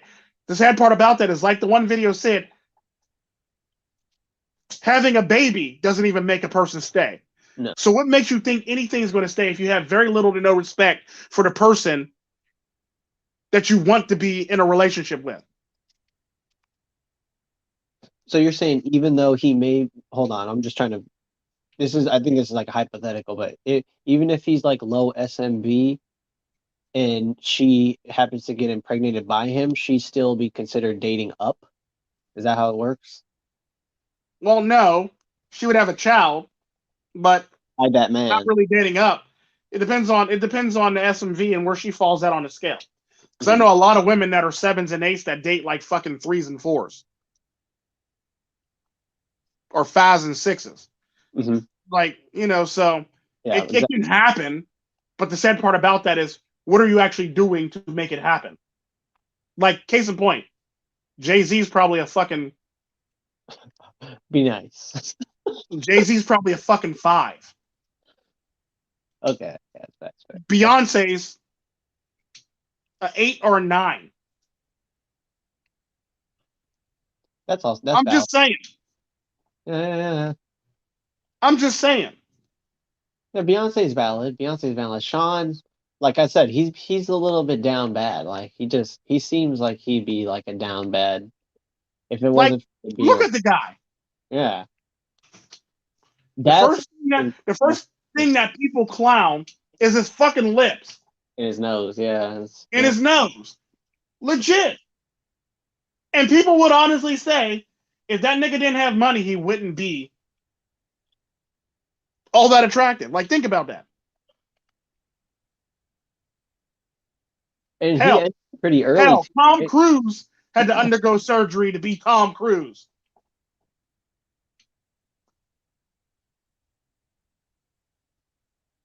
What was I saying? He had to. He actually started rapping early. Jay-Z. Yeah, he did. But the sad part about that is he made it. But at the end of the day, like I said, he really wouldn't be anybody if it wasn't for his delivery and his personality, his nonchalance. Chia. Yeah, that whole like, Oh. oh, Like, like Aziz Ansari, Aziz Ansari basically said it best. Jay Z can slip on a banana peel and make it look cool. yeah. Like when people try to highlight his freestyling, like I don't get me wrong. I would like there's nothing wrong with listening to a Jay-Z track. Like it's a good he Yeah. understands what he has to. He like that's the power he has over, he knows what sounds good. But like if you listen to it lyrically, it is like if you take out all of the labels, like especially later Jay-Z, if you take out all like the brands and the labels and stuff, it's just simple like double entendre and like, it's like it's very, very basic. It's not like he's Well, rapping. you also forgot the fact that most of Jay Z's success is owed to his delivery system, Mhm. how he delivers the lyrics, and how you hear it and receive it. That's a neat thing about Jay Z. Yeah. He has this. He has this. I mean, he might have this swagger and this brashness about him, but that all comes through his delivery system and how he does it. Without that delivery system, he wouldn't have that swag. Yeah. No, it's not an insult. I just I see, know. I'm just saying though, yeah, the double he, entendres are nice, he does but more with less. without the delivery system that he has, Yeah. they wouldn't be nice. He has a way of delivering it to you in a way where you're like, oh, that's what's up. Hmm. I like that. That's what's up, and that's why you like him Hmm. because his delivery system. Like Biggie Smalls is a good example. The reason why you actually like Biggie Smalls because when he actually starts rapping and singing, it's like you're actually literally going on a journey with them.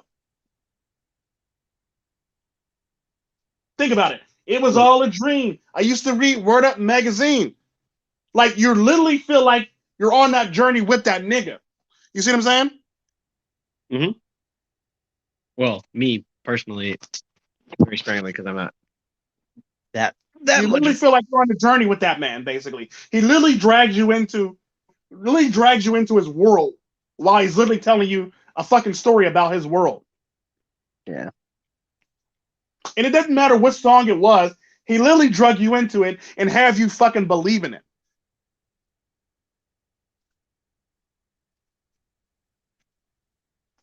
Like it is Yeah. what it is. Like I said school is basically for fighting or yeah, I would have to agree with that. I'd But go to when, school for basically fights in yeah, order to ditch it half the time. Yeah, that's true. Like a lot of us did. just talk shit. Like we just talk shit in general. Mm-hmm. Like there's a meme where it's like the science classroom. It's like this is where comedians were made. Is Yeah, in science. Oh yeah, science or history. history, yeah. Because you're like, oh, Robespierre. Like it's just like there's just things that are just funny that you learn about. That's where comedians are made, literally and Oh, and figure. spelling. Oh, and spelling class too. Spelling and anything dealing with spelling or phonetic or uh, sound and blend. A lot of comedians came out of those classes too. Mhm. Yeah, man. I bet Louis C.K.'s favorite class was history. You know, or I would not be shocked with him, you know, but considering he's Mexican American. yep. Yep, shout out to Mexican Americans. Yeah, he was probably, really cool, but not like the kind of cool person that peaked in high school. The kind of cool person that just, understood that school is just you just go there, you kind of like fraternize with the other kids, and then you kind of like, you go and do your own thing. Which I True. like respect that about people that understand that it's not that not everything is tied up in appearances. You kind of have to it sets you up for success in life, in that you realize that where you're going to mess up is going to be your biggest learning opportunities, and you True. learn to fragment it and hide it away and create drama around why you can't solve a problem. Or because my parents, like what you were talking about earlier with helicopter parents, I only ever call my parents, or my parents only ever come around if they're about to like to be entertained by my fuck ups. Like that's like they're just like, I'm like, instead of being like, Mom, can you help me with this? It's like, Mom, can you believe that this is what happened? And then it's just like, they do Yeah. they tell me what to do, what I should do, but they're not going to like, they're like, they may be able to like assist me Walk you figuring through it or assist you, yeah, but it's like that I they're not need. actually trying to clear the shit for you. Now, the neat thing about parents like that is typically they do come around and they might chuckle at you and might get a couple chuckles out of the fact that you got fucked up or you did something wrong. You may get your ass beat out of the deal, but the sad part about that is, did you learn something? Exactly. That's the most important part. That's the most important part. And yeah, like, to me, if I'm honest, the only thing is like, yeah, to get a to just to keep moving up now. It kind of seems like there's certain things that happened this year and last year that just aren't going away. So to me, being an individual is starting to seem like more taxing, if that makes sense. And it's like it seems like if you want to make a future for yourself, don't get me wrong, it's possible to basically, for me, it's possible because I know, like the quartering, he basically like he got sick, and he basically like he can still do his career, he can still do whatever he needs to do, and there's a market for that kind of his content on YouTube, and it's great, and he's also diversified and stuff. Yeah. So The it neat thing takes. about the neat thing I can say about the quartering is his wife didn't want to be a stay-at-home mom. Then she lost her job. Oh man. And then his channel basically was doing so well that it afforded him the lost income of his wife. Wow, all those years of grinding, man. Yeah, all those years of grinding afforded him to basically be able to pay just in case his wife ever lost her job. The neat Hmm. thing about that is his job allows him to be a stay-at-home dad. He's not even monetized. He's monetized. Oh, he is. Okay, there you go. Well, Yeah, he has on. brands. He has brands. He's monetized and all that stuff. And the sad Oh, part about that is he's doing it all from the home, all from his home. So he okay. never even left the fucking house. No. So he can still be an involved parent, while If still doing what he needs to do. then you got mofos over here with like whole ass studios and different locations from their house, like spreading information to men and stuff. It's like, bro, what the hell? What you trying to say? Yeah. Oh, you have. Hey, I've been getting a lot of I'm getting a lot of messages. I'm getting better at that. Like talking about something that other people will be like, wait, is he talking about me? But Yeah, right. I'm not even talking about you. I was talking about people who sell It's a class, whole ass dating studio. class. I'm like, this nigga sound like he trying to dunk on me right now. You actually get that information away for free, so Yeah. it's not even nearly comparable. But yeah, like, I know what you're talking about. I just caught that. I know what you're talking. I know exactly what you're talking about. thanks. I'm glad I didn't have to explain that any further. That was a good one. Learn Quite from the frankly, best. You learn from the motherfucker, best. any like, if this year has taught me anything, it's just that regardless of how many, like what you put in a video, I don't know when you recorded it, but it released like a couple of weeks ago. You were like, a lot of people say they don't want to, they want to be held account, or what did you say, like improve themselves or something, or Yeah. avoid trauma. But a lot of people, they constantly just go back into, and it's not even like they don't find different ways to think about the shit that has the drama. surrounding it, and as a way to like get more people to on their line of thinking. It's just It's they like they just enjoy drama, enjoy not improving just themselves. They yeah, enjoy or they they get enjoy pissed. being sad. Well, don't you see people getting upset? Like Billy the Goat has talked about this. Like, don't you see people getting frustrated with how things are going? Just as they continue to not improve themselves. Like eventually, it's going to get to a point where they just it it's like it builds and builds and builds, and they haven't done anything to actually fix the problem. Yeah.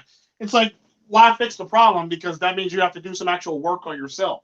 Hmm. If you fix the problem, why do that? When you can pretty much point at everybody else or throw other people under the bus and never have to work on yourself or your problem ever again. You can always point at other people to avoid it. You see what I'm saying? You can always accuse people of other things to avoid trouble or to promote something or to get people to come to your rescue or to your aid so you can be overwhelmingly You know, succumbed by emotion, kind of like yeah, Madman. well, emotional ass fucking things. I know exactly what you're Yeah, talking about. But like the neat thing I find interesting about the Ticosphere is that like people have problems and stuff, but yet people have they deal with them. They actually grow from them. They yeah, actually people build yeah, from them. lead They actually lead become lead better people from it. yeah. That's what I was gonna say. It's like they don't let the circumstances affect their morals. Yeah, They're not gonna let just the fact they're not. They never let the circumstances hinder their growth right, either. which is always a good thing. Like I think there's just so much, like, oh, he's capitalizing, and meanwhile, I'm, in my place, and it's just like, okay, morals out the window, time to jump on the bandwagon of approval, Drama and stupid drama. stuff. Yeah, and Because the it's just, sad part about that is it's hard to stay. It's hard to stay straight and narrow because you want the successes of other people.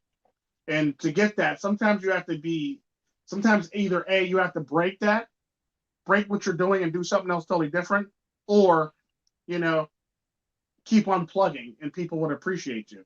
The sad part about that, this is what I typically always talk about when it comes to audience. I want my audience to be able to think for themselves and understand the world for what it really is.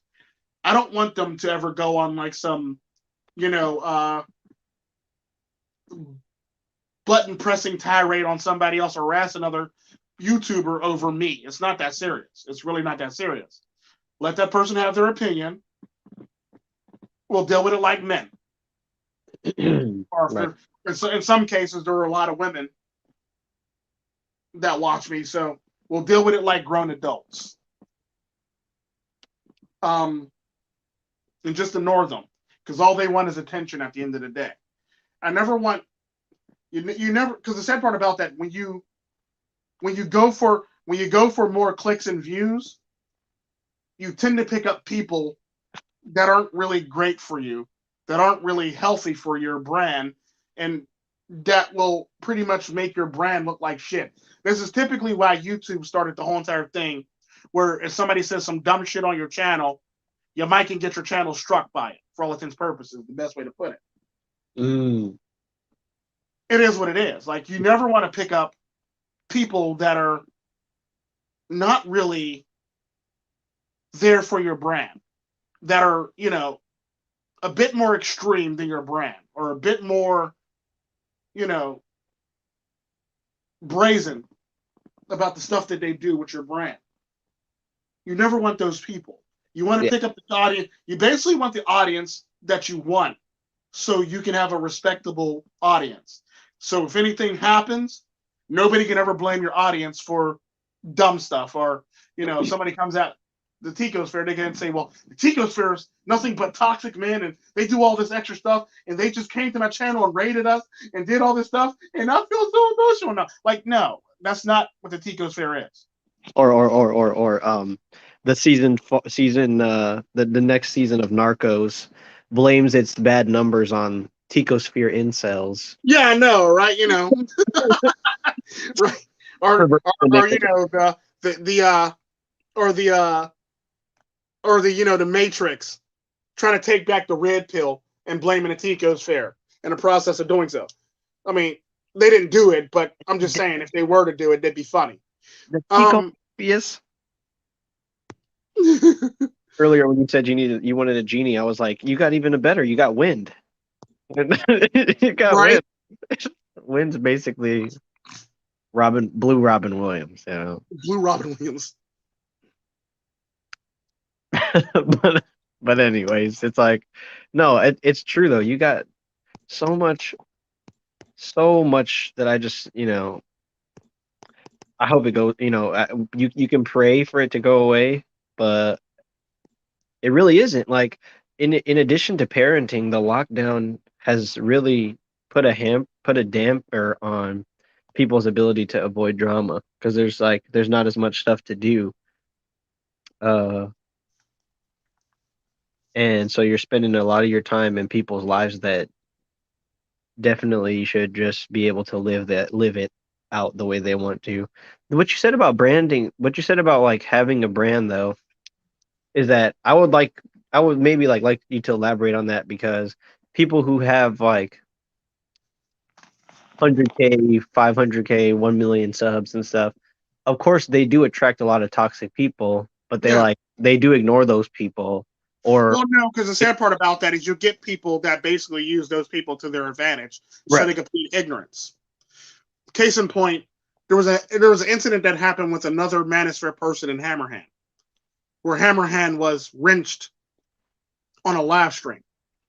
Yep. And he basically tried to sweep it under the rug like it wasn't his fault. You see what I'm saying?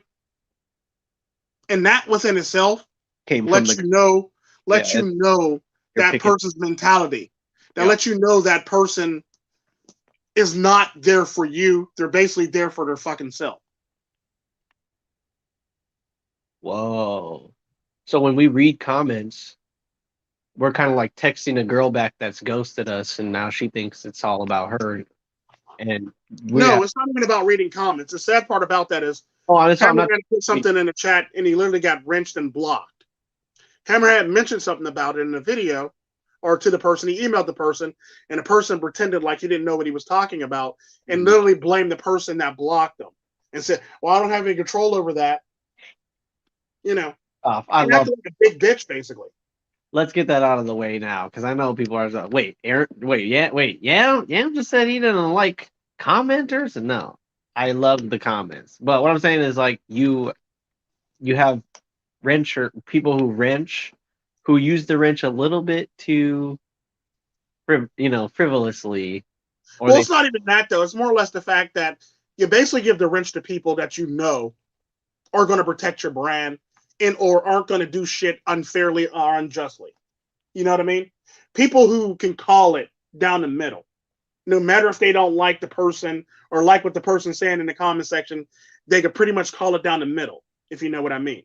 That's who you want with wrenches. You want people that can call it down the middle and be fair. It's typically how it works. That's what you will want and hope for. The sad part about that is there's a lot of people that are just die hard one way that they don't know anything about fair, and they couldn't even tell you what fair was if they were looking at it in a dictionary while trying to explain it to you. And these are some of the type of people that a lot of these people have around them that makes it so it puts a damper on their brand, or it makes their brand look like it's not credible, or it makes their brand look inconsistent to what they actually preach or teach. You see what I'm saying? Yeah. So when somebody like Hammerhand gets wrenched on a live stream of that person, then that person acts like a big bitch. Yeah. Big bitch nigga, and pretend like he doesn't know what's going on, or he tries to hide behind the person that wrenched him. That's a fucking problem. Yeah. Within itself. Because now you got a bunch of people that you act like you can't control, who you literally gave the wrench to, so you technically can control them. You can't control them. That's You their can't control and them, but you want to act like you're a victim and pretend like you have no control over the whole entire situation. like That's where I have a problem with people with. The like, accountability, the lack of accountability that a lot of these big content creators have to do some shit like that and then pretend like they're a victim in a process and they don't know what's going on. like When you let's have control over the very person who literally did it, you can take away their fucking wrench. Yeah. My dude. like But let's you're pick on basically hiding behind and blaming and placing fault on that person who did it while not taking any accountability at the same fucking time. exactly. Think about that. Exactly.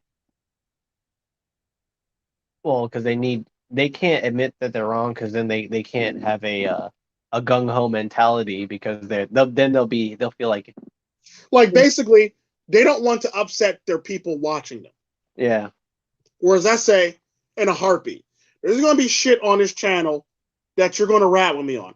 There's going to be shit on this channel that you're not going to want to rat with me on. But at the end of the fucking day, all of it still needs to be fucking said. Whether we all like it or not, it all needs to be fucking said.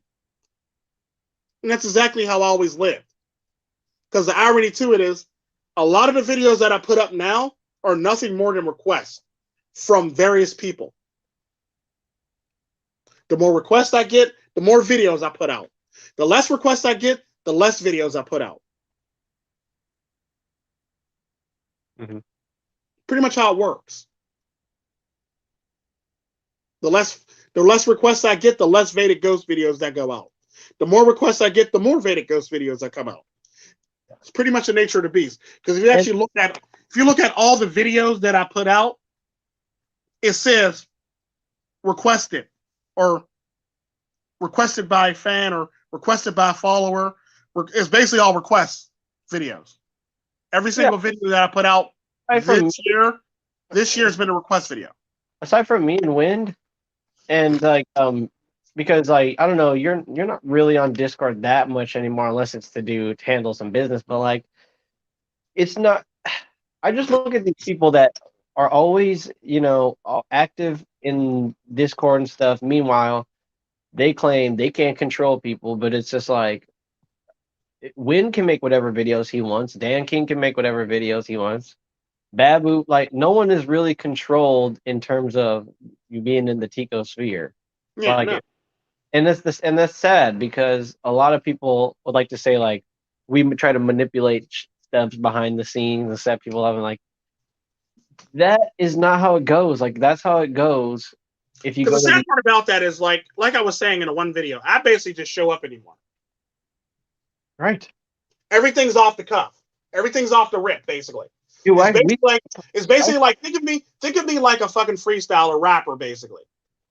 I basically just show up in a booth when the show's ready to go on, and I basically just spit my rhyme. I spit my bars and I leave. When the show's we That's stop.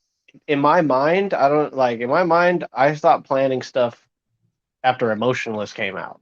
When Emotionless came out, I was like, all right, I figured out what I have to do, how to actually do this. You can't be going into stuff with stuff from outside of YouTube. You can't be going into stuff like, all right, this is how I'm gonna portray myself. This is what I want to be like. You literally just have to say whatever the fuck's on your mind. Yeah. And if it's And that's not, basically why Emotionless actually existed, for that very reason.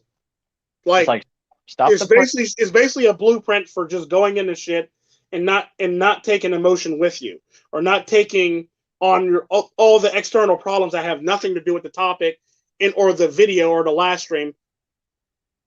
Not taking that in with you. It's basically like clocking it out at the we are live. We are live. Yeah, you basically just clocked in and left that shit at the we are live. And that's basically how that's supposed to work. And that's basically how it's always been with my videos. Every single video has been off the cuff. I've never wrote a script from any of my videos.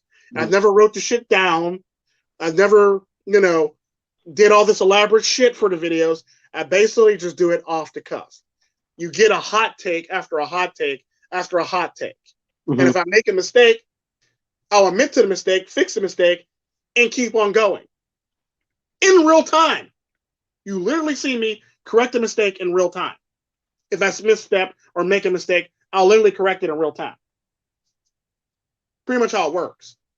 So it's one of those things where there's nothing planned about anything I do. Nothing planned about anything I do. Every single video is a request. And basically, it's my take on that request. That's all it is. So if somebody says, Tico, I want you to do a video on your thoughts of overpopulation, we'll say. I literally do a video on overpopulation. And I basically bring all the shit that I know and all the shit that, I'll bring hot takes and all the knowledge I know about the topic. You know what I mean? So it'll be a bunch of hot takes and a bunch of knowledge at the same damn time for that very thing. Everything I learned about it, everything I learned over the years about it, everything that I read for another video about it, or read from a story that we did on Red Pill News about it, I basically take all that knowledge and I basically wrap it up and I basically keep it.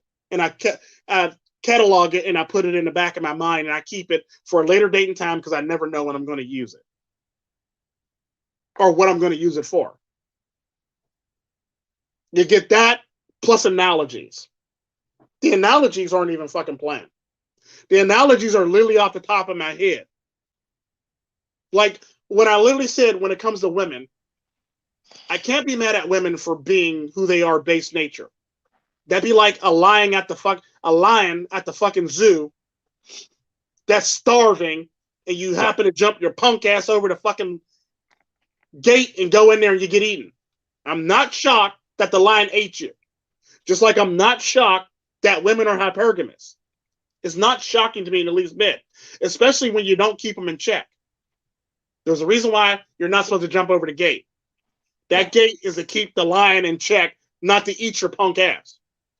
Literally all it really is. There's such a the fact that men are emasculated and they don't even know how to approach women to keep them in check, or they're not even allowed to, is where the keeping things in check fell far from. Mm. Like that's all an analogy that I literally just came up right now. So you can technically, like I said in one of my earlier videos on my original channel, I'm technically nothing more than a battle rapper in these videos. Everything is fucking bars. Yeah, I kind of see that. I definitely, I mean, it doesn't matter what I think, obviously, but I kind of, I mean, this is our show, but like, Everything I do is literally freestyle. From the knowledge is basically analogies, hot takes, and knowledge of the topic. That's all it is. That is all it is. And the sad part about that, because I've been doing this so fucking long, I've gathered so much information, so much fucking knowledge, so much shit, and I've learned so much over the many years that I'm able to incorporate that shit into another video. So when you think that, well, Tico seems like he knows a lot more shit than he thinks he knows, or Tico knows a lot, or Tico's, a genius, or Tico knows it. No, I've literally learned it from other people. I learned it, retained it, and kept it. That's the neat thing about wisdom and intelligence. You learn it, you keep it, and you use it for another day or a rainy day. I've learned so much over the many years of doing this shit that I'm able to apply it no matter what, whenever I need to, or whenever it is I need to apply it at the end of the day. My knowledge, plus what I learned, plus analogies, plus hot takes, equals Tico Trend. It is what it is. Well, what you're saying is that you're saying it's a recipe for consistency. I was actually going to ask you that, a recommendation for people who want to create a channel, who want to create content. I always say be consistent. And I always say never stray away from who you are as a human being. Because the sad part about that is even when you get big, you'll always be proud of who you are. Like I always say, I may not be the biggest channel, but I'm happy that I am who I am. I'm happy that I didn't change who I am. I'm happy that I never, subverted who I am to give up who I am to be something that I'm not. Yeah. And then always who you are is always is supposed to be diminutive as opposed to what you could be or who you aren't or Yeah. compare yourself to somebody Like, else. And it's like if you want to be big and famous, be big and famous. I don't care how you do it, just do it. All I ask you to do is be somewhat authentic. At least be authentic to yourself when you do it. Be real with yourself so you can be proud of yourself when you get there. Don't have this empty pride for yourself. Don't be like this fake pride or, you're proud of the shit in public, but behind closed doors, you're ashamed of the shit. You know what I mean? Like I always say, yeah, you have always to say, however you want to feel I can about. always be blatantly honest and I might hurt people's feelings at the end of the day. But at the end of the day, you can never say, well, Tico lied to me. Or Tico was being, trying to misinform people on purpose. Or Tico wasn't being authentic. You can never say that about me. I'm always going to be myself no matter what, no matter how, no matter when, no matter what's thrown at me. At the end of the day, at the end of the day, all I know is I don't care how mad you get at me. But at the end of the day, you can never say, well, Tico is fake.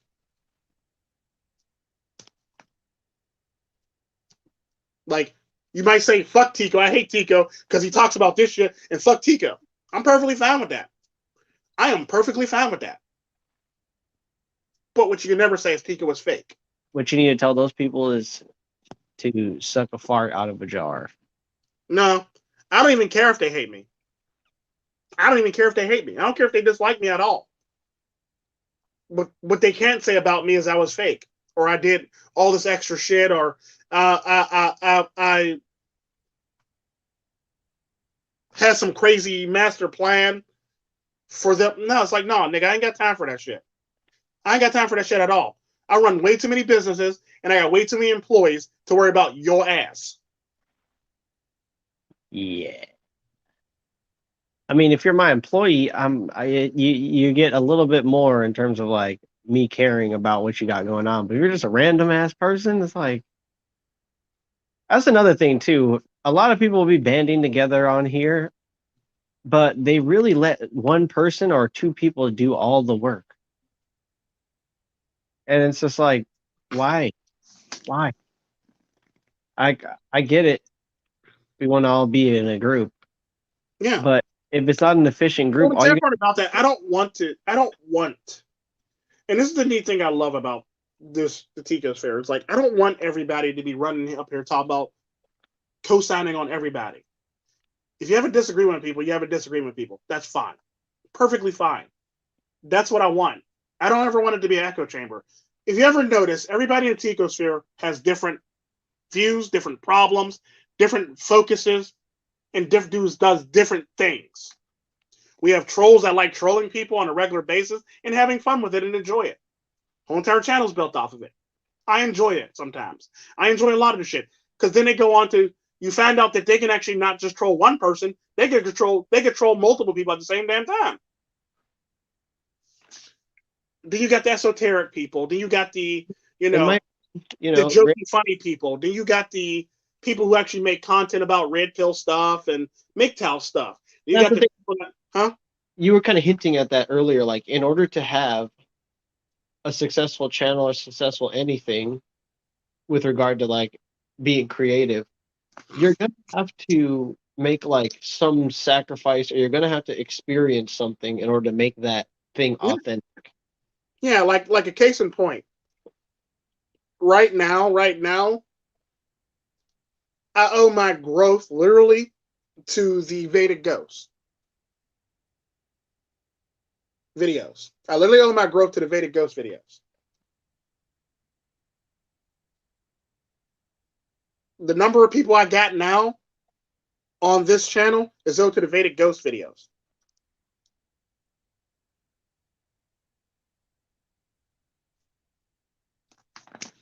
Like So, with like, like I mean, I gathered a lot of people. I gathered a lot of people on the other channel when I had TFM on. I will admit that TFM did bring me some subs and clicks and views and stuff like that. On the other, the but period this when channel, videos this channel right here, Mm. basically owes its survival and its growth to the Vedic Ghost content.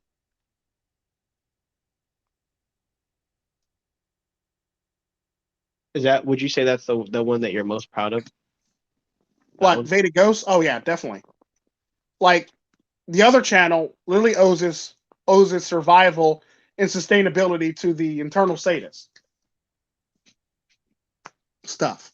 The stuff where I say, well, this channel actually it got a lot of its growth and a lot of its traction and its views from internal Sadits. So the sad part about that, the most popular viewpoints that I have in my mind is Vedic Ghost and internal Sadits. Tico Trend's popular, yeah, it is popular. The name's popular. It's the brand. But Vedic Ghost grows. Internal Sadist gets views. See what I'm saying?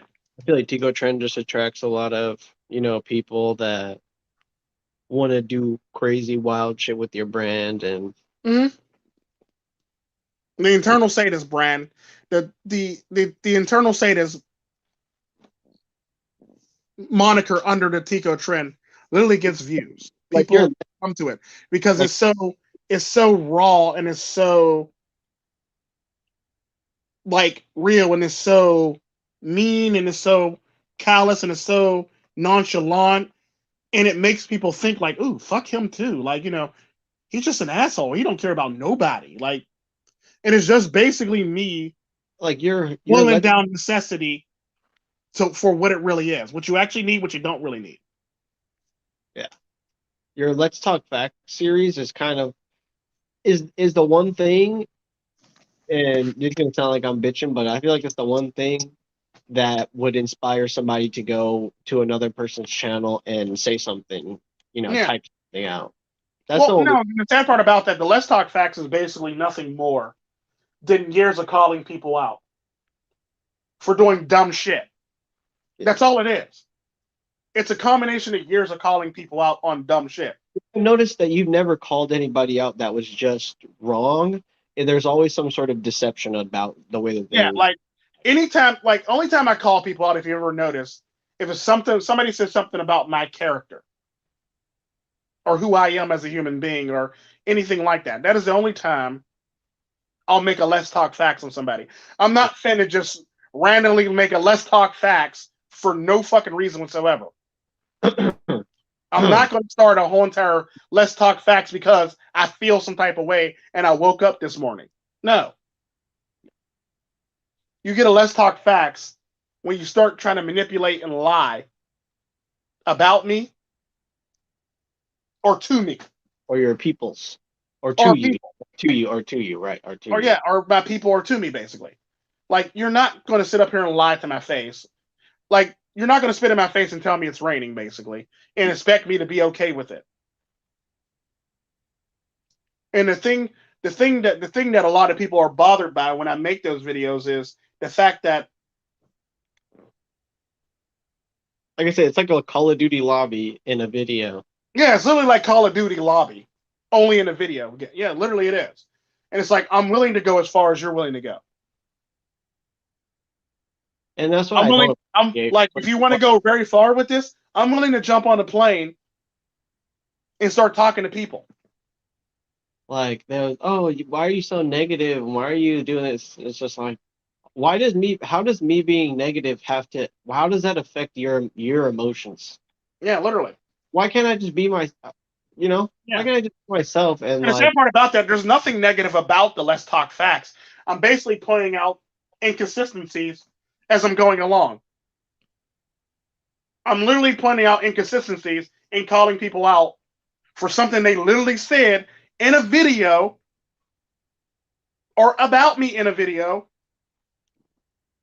to respond. Like, okay, what about this? How about this? And this. Like, I'm calling out inconsistencies. Like, no, you can't do that. Especially when you start lying on people. Like, hell, I've made Let's Talk Facts for other people because it had nothing to do with me, but you called out their character, and I know their character better than you. There's like one Let's Talk Facts. I literally made the Let's Talk Facts because they were literally calling out Mr. Elite's character.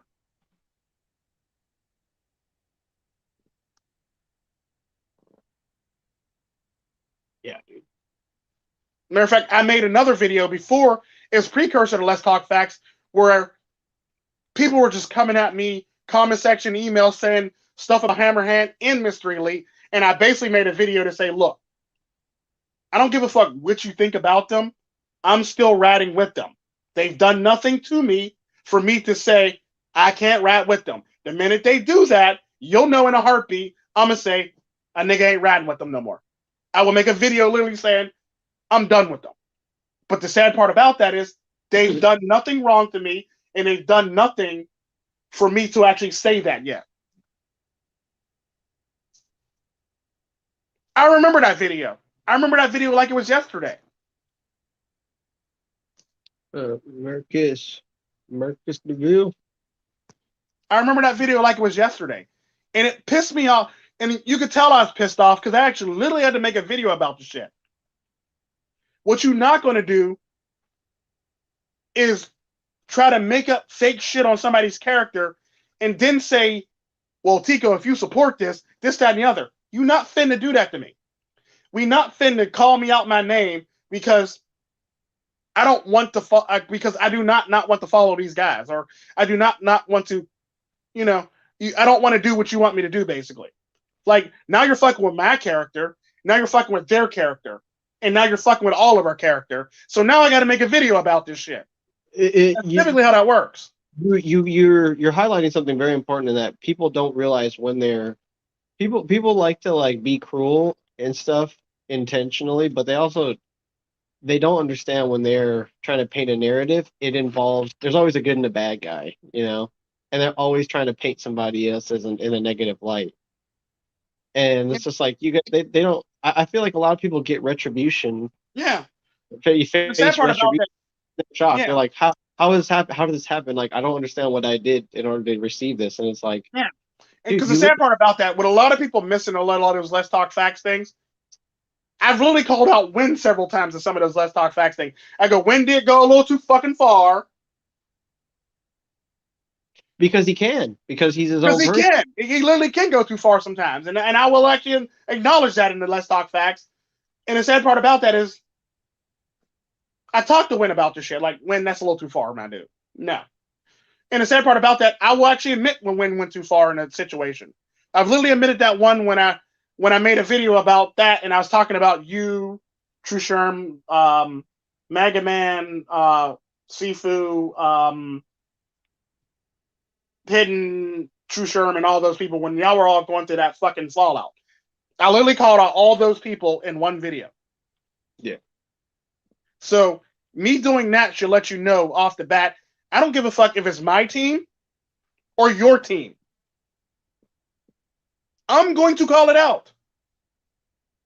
You see what I'm saying? Mm-hmm. My team is not, and I literally said in that video, Win went a little too fucking far. And Yam got drugged into some shit that he shouldn't have been in the first fucking place because of Win. Like, I literally called out everybody. So you can't say I play favorites when I'm willing to make a video calling out everybody and risk losing friendships and or, you know, acquaintanceships basically at the end of the day. Really? I mean, let's be real. I mean, like, it's very hard. I would rather have an associate on YouTube than an actual friend, because a friend is basically like a placeholder for someone that's going to stab you in the back at the end of the day. I get it. Outside of YouTube, we can be friends, and then we can actually be friends on YouTube. The part about that is that's actually a very true statement, sadly. I just have noticed that I've noticed just in watching other commentary channels and stuff. Like, I consider myself more like educational, but they, even though they can joke and stuff, they also have boundaries, you know. They're not going to start, let alone taking somebody's unfiltered video and putting it on their own site without their permission. It's like, and expecting to be friends with the person afterwards. Like, there's so much like crossing of bounds. It's all in our vernacular. Like, all respect to people like Terrence Popp and Wind and people who fought in the armed forces, but we are not an army of brothers and friends, blood fought in blood and won. We never, nobody has won respect from anybody at the end of the day. Oh, it don't matter how much you shared my videos or like my videos. If you do something or you transgress or you regress and it's no longer appropriate to be like hanging out with you, you should you would have you should allow that anybody the right to be able to split from somebody that they've never, they just met, Yeah. during a fucking during a time where everybody was like live streaming and, oh, this is so fun. Like, just chalk it up as experience and move on. This is the thing that people don't know how to do, because it's always got to be used as drama to, like, oh, we still on this, or oh, we ran out of shit to talk about. Let's go back to talking about this shit now. And it says like Yeah. they, The sad they part about it is it's very true. A lot of people do that, and the sad part about that is even on social media, sometimes the person you call your friend is nothing more than a placeholder to be stabbed in the back. Because the sad part about that is you actually looked at my channel and looked at a lot of shit that surrounded my channel. 9 times out of 10, I was always getting stabbed in the back. Mhm. That's the, like what you said when you post that video, "Move in Silence." It's like a lot of the shit that you say is going to be used against you, whether you like Yeah, it or not. That's yeah, what we try to tell Win, because that's when Win goes too far is when he's trying to explain something to a yeah, person who is completely crazy. Like, he's yeah. like, Like really. you can't explain you can't explain normalcy to crazy. Basically, it's kind of like what I say. The one quote that I always use that I literally got from Think Before You Sleep. Never present your argument to somebody who's not willing to receive it or listen. You're doing nothing more than devaluing your argument. Yeah. It's like people who criticize fat shaming. It's like, so you're gonna go talk to healthy, fit people and tell them not to make jokes about people who are unhealthy. Hmm, that seems like that's gonna work. Or like, you know, if Well, the they don't, sad part about that, nothing where somebody was told not to do it has ever really worked. Once you right? think about it, Yeah. the more you tell somebody not to do it, they're gonna want to do it. It's kind of like that child where you tell them not to touch the cookie, and then they end up eating the cookie while you're gone. Or yeah, like Win was telling me this earlier. Like, when somebody says you've been acting weird lately, but they're like not specific and they're just mining for information from you. Yeah, literally. You kind of have to just, you have to wait for them to bring a relevant life experience or elaborate in some way, shape, or form, or share anything menial, like share a meal with you or share part of their culture with you before you can really trust that person. Because if they're willing to just give those kind of like those cutting criticisms and stuff without a single like shred of any elaborating at all, that's how you know you're dealing with a person that has very poor social skills. And like, you might as well just talk to them like that Well, as that. no, because it's not even the fact that they have very poor social skills. It's more or less one of those things where they're either A, being accusatory, or they're trying to get you in a gotcha moment or get you to admit to something that you're probably not even doing, that they probably just don't like and they can't really put their finger on it. It'd Oh, be so no different than if you were to put out a tweet saying that black people are niggas, basically. And then like they would find it on Twitter and be trying to come at you hard and make you apologize for saying black people are niggas, basically. Like then when they come at you with all the fervor, then they find out that you're actually black, then they feel stupid. I was funny. I was gonna change my name to Yam is Black for this show. That's so funny that you mentioned that, because I was like, I was typing it out and I was like, Tico's gonna give me shit if I actually put this. Now I wouldn't even have said anything. I'd have just looked at it and go, Okay, that's what we're doing today. Show must go on. And it's so funny that is a gotcha Because the sad moment. part about that is basically like I've basically gotten so used to it now. Like Billy the Goat can literally come on here and change his name and change his avatar, and I wouldn't even question it. I would just put it up like, yeah, continue right along, Well, because it becomes a part of the show. It becomes a part of the show's character at the end of the day. no, What the it's show only is. about the show. It's not about who we think that we are, or like in this way we're like magistering our identity through this live stream. It's like that we just do it just to be a dick, basically. Like we just Sometimes we're being dicks, sometimes we're being honest, and sometimes we're just being educational. It's yeah. like sometimes we're just doing all the above. Well, like when I Sometimes call it just feels good to be a dick. yeah, but like when I call myself the apex predator, you knew that I was just being a dick. Yeah, you were trolling like a motherfucker on that one. And I did the picture of the girl that got arrested for throwing the paint and stuff. I was like, yeah, good one. But uh, yeah, this was so fun. Um, and I learned just to basically like always go for the more authentic option. If you can't go for the authentic option, then you just, you know, be off the cuff. And there's the thing that people want to avoid is called cringe. Like people don't want to be considered Well, cringe. no, because the sad part about that is it depends on who you are. Yeah. Cringe is fine. Like I said, there's a lot of people in the manosphere that handle cringe very well and make it funny and can turn it into something. Like I Mm. said, people that are very, and I've always named these people as being very good with cringe. And I always said, people that are good with cringe, whether you like it or not, they can handle cringe, make it into content, and make it funny. Or they can pretty much either manage cringe to the point where they can make it go away silently and nobody really thinks, oh, that was cringy. Like literally people that can handle cringe very well and make it into something is like I said, Duzangs, True Sherm, um, Hammerhand, because I've seen him do it multiple times in a video. He can do cringe. He can do cringe and make it amazing. Um, and there's like two other people that I can think of off the top of my head, but I can't think of now that I've actually seen literally transform cringe into something successful. Like it's not the fact that they can do cringe; they can actually literally deal with cringe too. It's like if somebody comes in cringy, they can usually pretty much even it out to the point where that cringy moment is not as cringy as it is, or they make it disappear, or they make it funny, or they turn it into something. They turn cringe into something educational or funny. And that's typically all it really is. It's like they both can make cringe and actually make it into something, or Thing, they can pretty much handle somebody else's cringe and turn it into something funny or good. yes, yes. And that's important. Like I observe a lot of people that feel like it's like they're slighted to Like be Money AD is very good with cringe. He handles cringe pretty well. yeah, you know, I'm laughing. I'm trying to think of somebody else that handles cringe very well.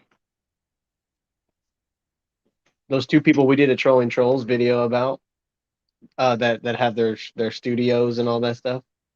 Oh yeah, no, they suck at handling cringe. Right.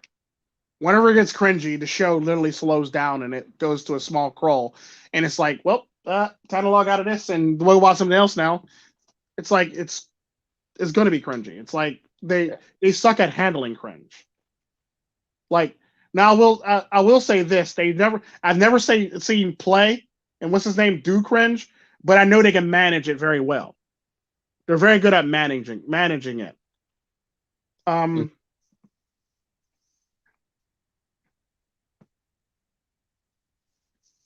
yeah, but that's that. Like TFM handles cringe very well. He pretty much manages it, sees it, makes a joke out of it, or makes it a butt of a joke, and keeps moving.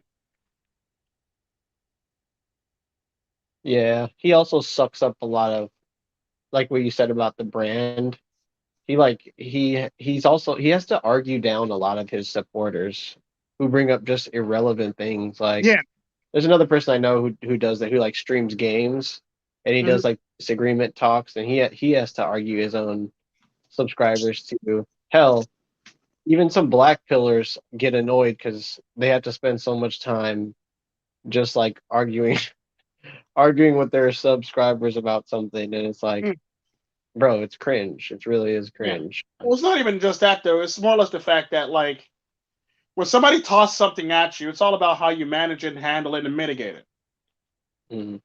How well you can mitigate that to make it so that it's not a problem or not a thing anymore, or not so that it's how to mitigate this cringe. Like me personally, I typically don't deal with cringe. I typically hate cringe, so I'll start like oh fuck this person, next person. Like that's basically how I deal with cringe. I'm nowhere where like I can turn it into a butt of a joke like TFM, or make it a joke and joke about it and laugh about it like TFM. And I don't handle it like Hammerhand. He can make it funny. He can actually create cringe and turn it into something amazing. He can actually take somebody else's cringe and then make it into something amazing too. Yeah, That's what I like about Hammerhand. like the Jay-Z True of the net. Sherm, True Sherm and Duzangs, they do cringe very well. Like they can be cringy, but it still be entertaining. You know what I mean? You're And saying it. nobody would even blink, and it would be like the funniest shit in the world.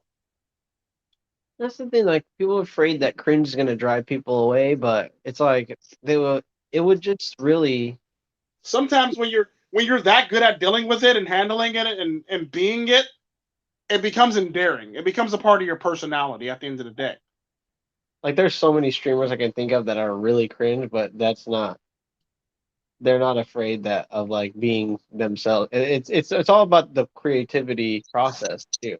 I bet Dennis would probably have some good things to say about this because Menace is actually good with cringe. he talks about individuality a lot and positive masculinity, and I feel like cringe is like this thing where it's like a female fear or Yeah. something. It's like Yeah, not a thing. Menace is actually very good with cringe too. Oh, Cypher, he can actually make cringe and make it disappear. Like you never even seen it. Like it's Houdini making an elephant disappear from the middle of a room with everybody standing in the middle of it.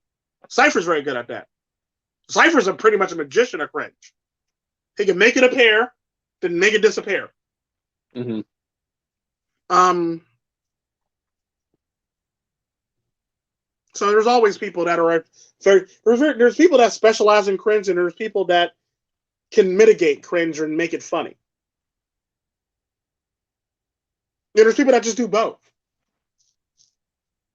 Definitely. Like me, I work, so I can't. I have to have a very specific role, but it's basically all about timing for people for people like me. Like it's all about getting me at the right time Mm-hmm.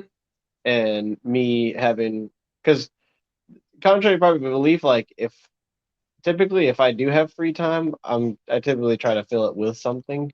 So it's very hard to like get anything spontaneous out of me into the studio because it's like we always that's why we made trolling trolls because we always have like stream worthy conversations on the phone but then Yeah, it never goes to print yeah. never we don't write scripts we literally don't do it don't plan This shit anything. literally writes itself, literally. Like the whole entire trolling trolls where we just trolled Win about Lisbon. That was Yeah, some funny shit. it was funny. Or like when Wind and I talked about that Smasher Pass anime edition. That's just like Yeah. that was so off the cuff. It's like you can't replicate that. And the sad part about that, it makes it funny for the fact that, despite the fact that it was kind of cringy to talk about Smash or Pass anime, it's out of nowhere. So it's shocking. Yeah, One, it was like, committing it's to it. Like, shocking and out of nowhere. It's like, wait, what? They're talking about what? Like, oh, I gotta go watch this train wreck. Like, uh, yeah, so for it's sure. like it's gonna grab attention any damn way because the title within itself. It's like it's gonna grab attention anyway.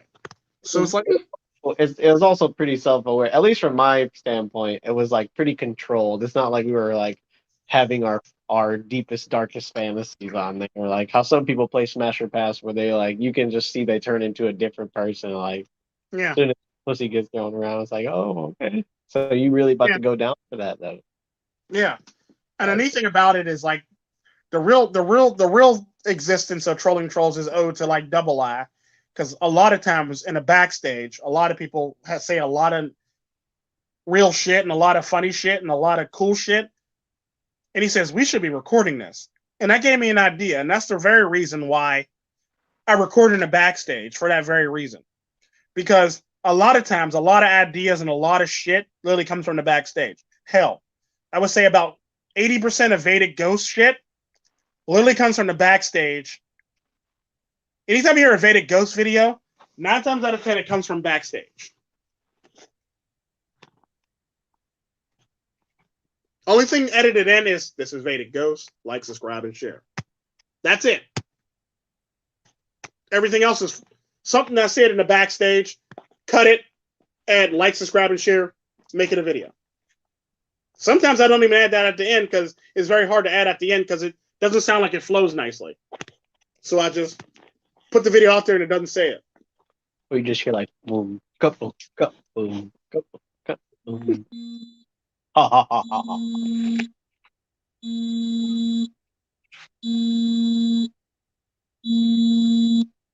Oh man, what you about to get into? Do you you are you doing? Are you working New Year's like me? Who, me? Yeah. Um, New Year's, now. Like the first, no. We're supposed to be doing that Bleeding Edge on that day. Well, I'm gonna attempt to do both when I get off of work. So see how it goes. And yeah, if you guys have I know Bleeding Edge isn't necessarily like an open show. But if you guys have suggestions for things you would like to be talked about, don't be afraid of, putting those thoughts somewhere where I can see them, because it really helps out to know that the audience is engaged and wants to hear more red pill talks and topics. Um, This I'll consider like it is red pill, but it's much more free flowing, and we don't have to be necessarily be careful of getting into things that have like we can actually voice our personal opinions on it, and we don't have to like really break it down, if that makes sense. We do It's break it down, but it's like it down. It's just it's like it's less. You can cuss basically. It's Bleeding Edge what you can cuss, but it's like a lot of hot takes and a lot more emotion and a lot more thought and a lot more crazier topics that we normally would try to mm, not really deal with, and shit that happens in real life. And so it's like, think of it like okay. Bleeding Edge, Red Pill, and freaking Scared straight. You know? Table Flip in one show. Are you talking about Baron and Sadist? Yeah, that's basically what it is. It's like all the crazy shit that you could possibly think of and come up with, plus some Red Pill knowledge in the process, all wrapped into one show. Yeah, even though the Wachowskis want to call people red pill incels, I still don't have any problem with the whole red pill narrative. Like I'm I'm I'm more or less just like Only people that are happy about that will probably be black pillars. you know what? Part about that is Sad part about that is the black pill is nothing more than an extension of the red pill. They will never get mentioned in a movie ever. I mean, Well, they do. They typically refer to them as incels. their movie is like the Joker movie or something. Maybe not even Yeah, Joker. pretty.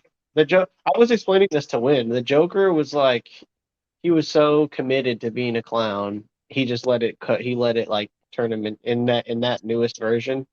He just like thought about it he was just had way too much time to just like think about it, making it perfect, and he kind of like overdid it. Mm-hmm. And he succumbed. He like was so aware of what other people thought about his performance, and he just wanted to help I people. heard that And they're going to be doing a second version of that, a second movie to that. I heard sequel or a second a movie. sequel, a sequel to that, another, or it's either a sequel or another installment of that Joker. Dude, it where it left off, I wouldn't be shocked if they went straight up like directly what everyone's thinking and just turn it straight into a biopic on it. Like, yeah, like in incels, or which I think is more of a term for the youth. Like, I don't believe like if you're 35 and above, you can necessarily be considered an incel. I think you're just a man at that point. I don't Mm-hmm. know. It's to me, it gets hard because I agree with you when you say certain people are incels, that you know, like certain people in the manosphere who talk about red pill this, red pill that, but they're over here acting like bitch, straight up bitch niggas. It's like that. I would consider those people incels. Yeah. It gets kind of, there's levels to it more or less, Yeah. but you can't get into it in a single video. It's got to be, you kind of have to. Matter of fact, we can Make a series dedicated to that shit.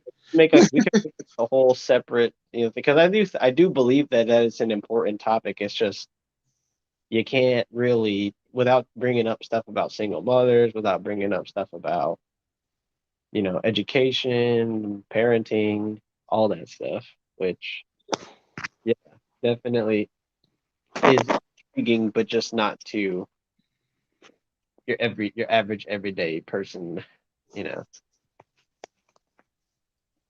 So that will be to come. More on that at 11. Yeah, and we still got to do red pill newses and stuff during the week too. So those Yeah, we will. multiple. I'm pretty sure we'll get to it. I don't know what day, but we pretty much do it on Sunday. We pretty Always, much do it on Sunday because we're not doing anything on Sunday. yeah. Those pretty much are videos. You just they sadly it is consistent. It's just not like on a set Then day. after New Year's, Bleeding Edge will go back to his normal day. So we'll be back on Sunday. Yeah, back to regularly scheduled programming. Yeah. But this has been another installment here. I'm gonna probably let Tico go because he probably got some businesses and employees to run and yell at, and I gotta handle my business too. So I want to wish you guys all a blessed New Year. We'll see you tomorrow if you're an avid YouTuber. If not, you spend time with family. Best of luck to you, and have fun and enjoy all your endeavors, and just be well and be blessed and be good. Be good to yourselves and other people. And Facts. be a baron. Do baron and sadist with people in real life. Just have free flowing conversation. You know, get rid of your agendas.